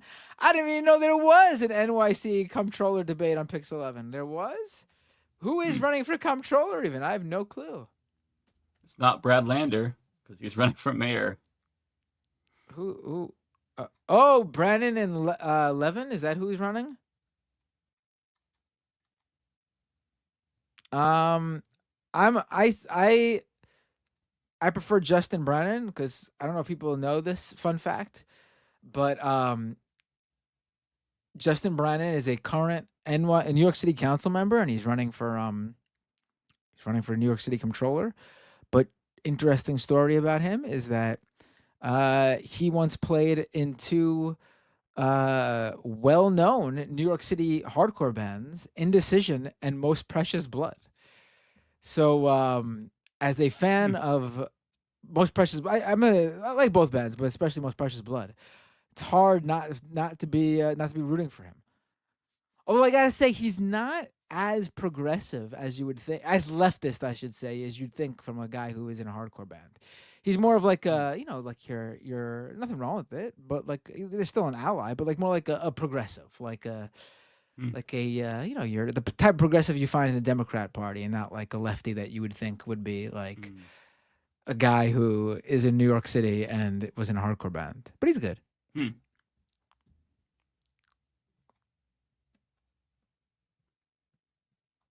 Okay. Oh, this was not a super chat, but LWNC Gamer says, does the Leftist Mafia endorse Zoran Mamdani for NYC mayor?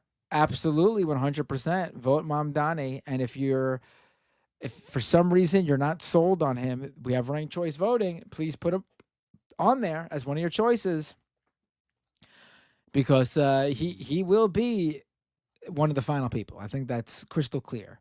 So wherever you and put do him, not in your rank ranked choice Andrew voting, Cuomo for the love of God. yes, don't rank Andrew Cuomo.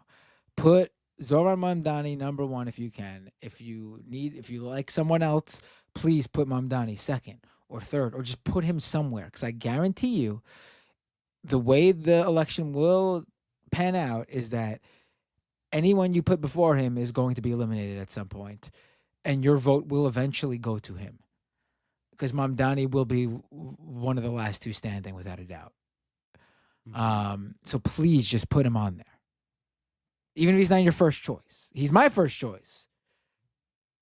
If you're a Brad Lander guy, if you're Adrian, I'm having a mental block. It's too late. Anyone who's running, please put Mamdani somewhere on your list. We must deny Andrew Cuomo. We must deny Eric Adams in the general. Please, Mamdani, not Cuomo, not Adams. And I hope AOC endorses him. Like, that would give him like huge I don't boost. know what they're waiting. I don't know why she hasn't yet. Like, I do think York. the endorsement somewhat close to election day will have more staying power, because the news cycle moves too fast. People move on from things. But I would say a few weeks before, please do not wait till days before. It's going to be too late. The message needs time to spread. People may be very online, but not everyone is. And we need a few weeks for the word to get around that AOC has endorsed Mamdani. And if she did like a rally with him, that would be incredible. I'll be honest with you. While it would be nice for Bernie to endorse Mamdani, I really don't think Bernie would move the needle on this one. AOC, being that she is a congresswoman from New York City, I think her endorsement would actually have some real meaning and could potentially change the race. Honestly. Yeah. It might convince some people who are skeptical of Mamdani and thinking for someone else. I don't think it's going to change any Cuomo minds, but if they're skeptical of Mamdani and they're voting for someone else, it might convince them to at least put him on their ranked choice voting list, and that will make all the difference. This one is for And you as also, I well. gotta say, the polling from Mamdani is very interesting. Very interesting. Do you know who he's polling strongest with? Who is the most favorable from Mamdani? White men. Really? White men in New York City are the only group going for Mamdani. That's who the Democrats need to win back. Makes sense. I know that's a great point. That should be an argument. Don't forget when what's his face?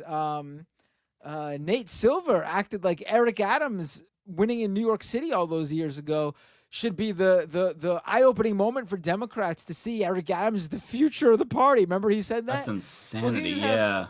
Here you have Zohran Mamdani polling strongest with white men. The That's group, crazy. The demographic that Democrats struggle the most with. He should be the fucking put on the pedestal of Democrats should be looking to him for their future. Mm-hmm.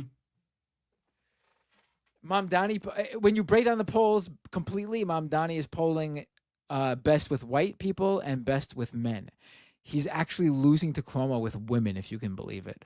What? And he's also losing. Yes, and he's also losing to Cuomo with pretty much every racial demographic group. Black voters, Hispanic voters, Asian voters are split 50-50 between the two of them. But that's likely Why do people like Cuomo? It's What the the name fuck? recognition. It's the name recognition. Oh my god. The polling I saw didn't break down the age demographic. It broke down the demographic by race and by sex. Men go Mamdani, women go Cuomo. The white demographic goes Mamdani, everyone else goes Cuomo. So by default, his most positive demographic is white men. God damn. Serial sexual harasser getting support from women. Democrats, are we doing okay? The fuck? I honestly think part of it is his we all know white women can be very racist, right? I think his background is an issue, and there has been like a long-standing sort of thing about difficulties with specifically like Asian men with certain demographics specifically. Damn. It's bizarre. It's bizarre. Yeah. He needs to break through. And funny thing, he's polling. Cuomo is still beating him, but the whole thing from people from anti Mamdani people like right wingers and stuff has been that he's anti-Semitic or he hates the Jews because he's speaked out. He's been sympathetic to Palestinians. He's actually not losing by much to the Jewish demographic to Cuomo. It's like just percentage points, which is very interesting. Thankfully, I guess many of them are seeing through it. That's awesome.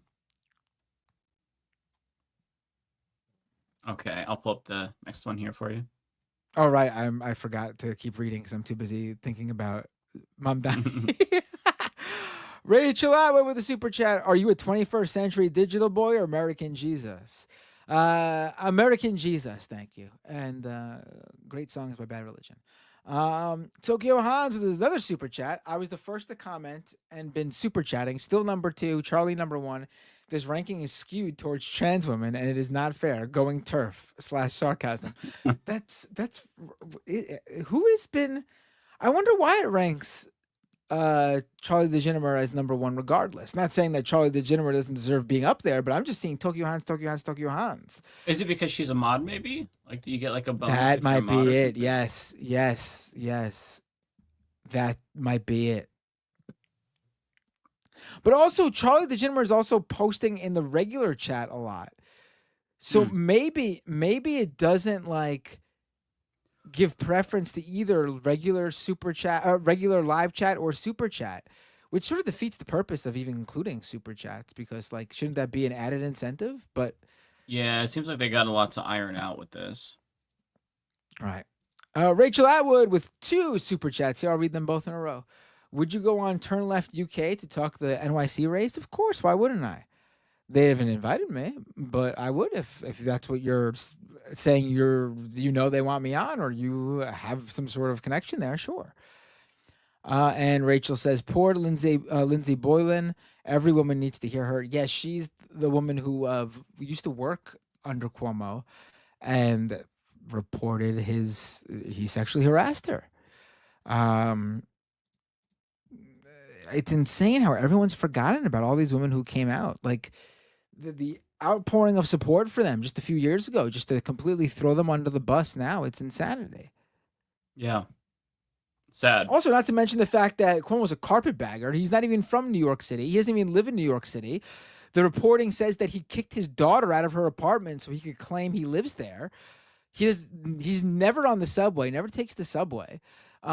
Someone caught video of him the other day driving away from a rally or an event he was at, and he made a right turn on a red light in Manhattan, which no one in Manhattan does because everyone who lives in New York City knows that you can't turn right on a red light in New York City. That's not a law in New York City, but it is a law in the New York State suburbs, like in Long Island or upstate. If you come to a full stop and are making a right turn, after coming to that full stop and making sure no cars are coming, you could turn right on a red light. You cannot do that anytime in New York City unless there's a sign that says you can. And those are very rare in New York City. So, I mean, Cuomo is clearly not spending much time in New York City if he is, by instinct, turning right on a red light in New York City. Mm-hmm.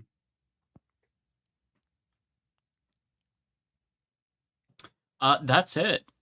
Do we want to raid Amy C3? Oh, is that? Oh, I forgot to even open Twitch. Let me just check if I have anything there. I'm sorry. Yeah, no problem. I do have a few, just a few. Yeah, go ahead. Joey Bag of Donuts, resubscribed at Prime, subscriber for 10 months. Thank you so much, Joey Bag of Donuts. Tokyo Hans, resubscribed for 13 months at Tier 1. They've been subscribed for 35 months. Just here to resub and say that Elon sucks. Thank you so much, Tokyo Hans. Excuse me. Jeez. I got a raid from Lux Progressive. Thank you so much, Lux Progressive. And Ponderosapine resubscribed at 15 months at Tier 1. They've been a subscriber for 41 months. Oh, my God. Thank you so much, Ponderosapine. Or Pine. Look, having nuclear. My uncle was a great professor and scientist and engineer, Dr. John Trump at MIT. Good genes, very good genes. Okay, very smart. The Wharton School of Finance, very good, very smart.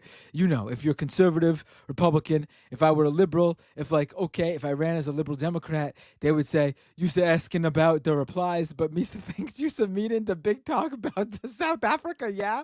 The white genocide talking much controversial. Some say white farmer, yeah?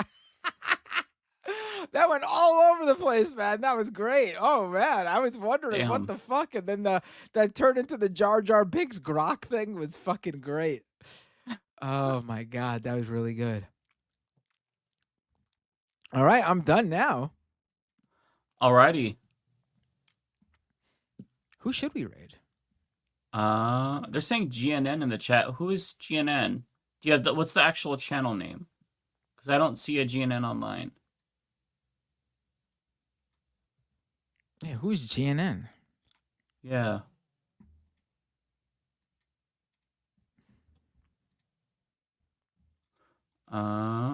Galactic News Network. Let me search. Okay. Is that spelled out or is it like...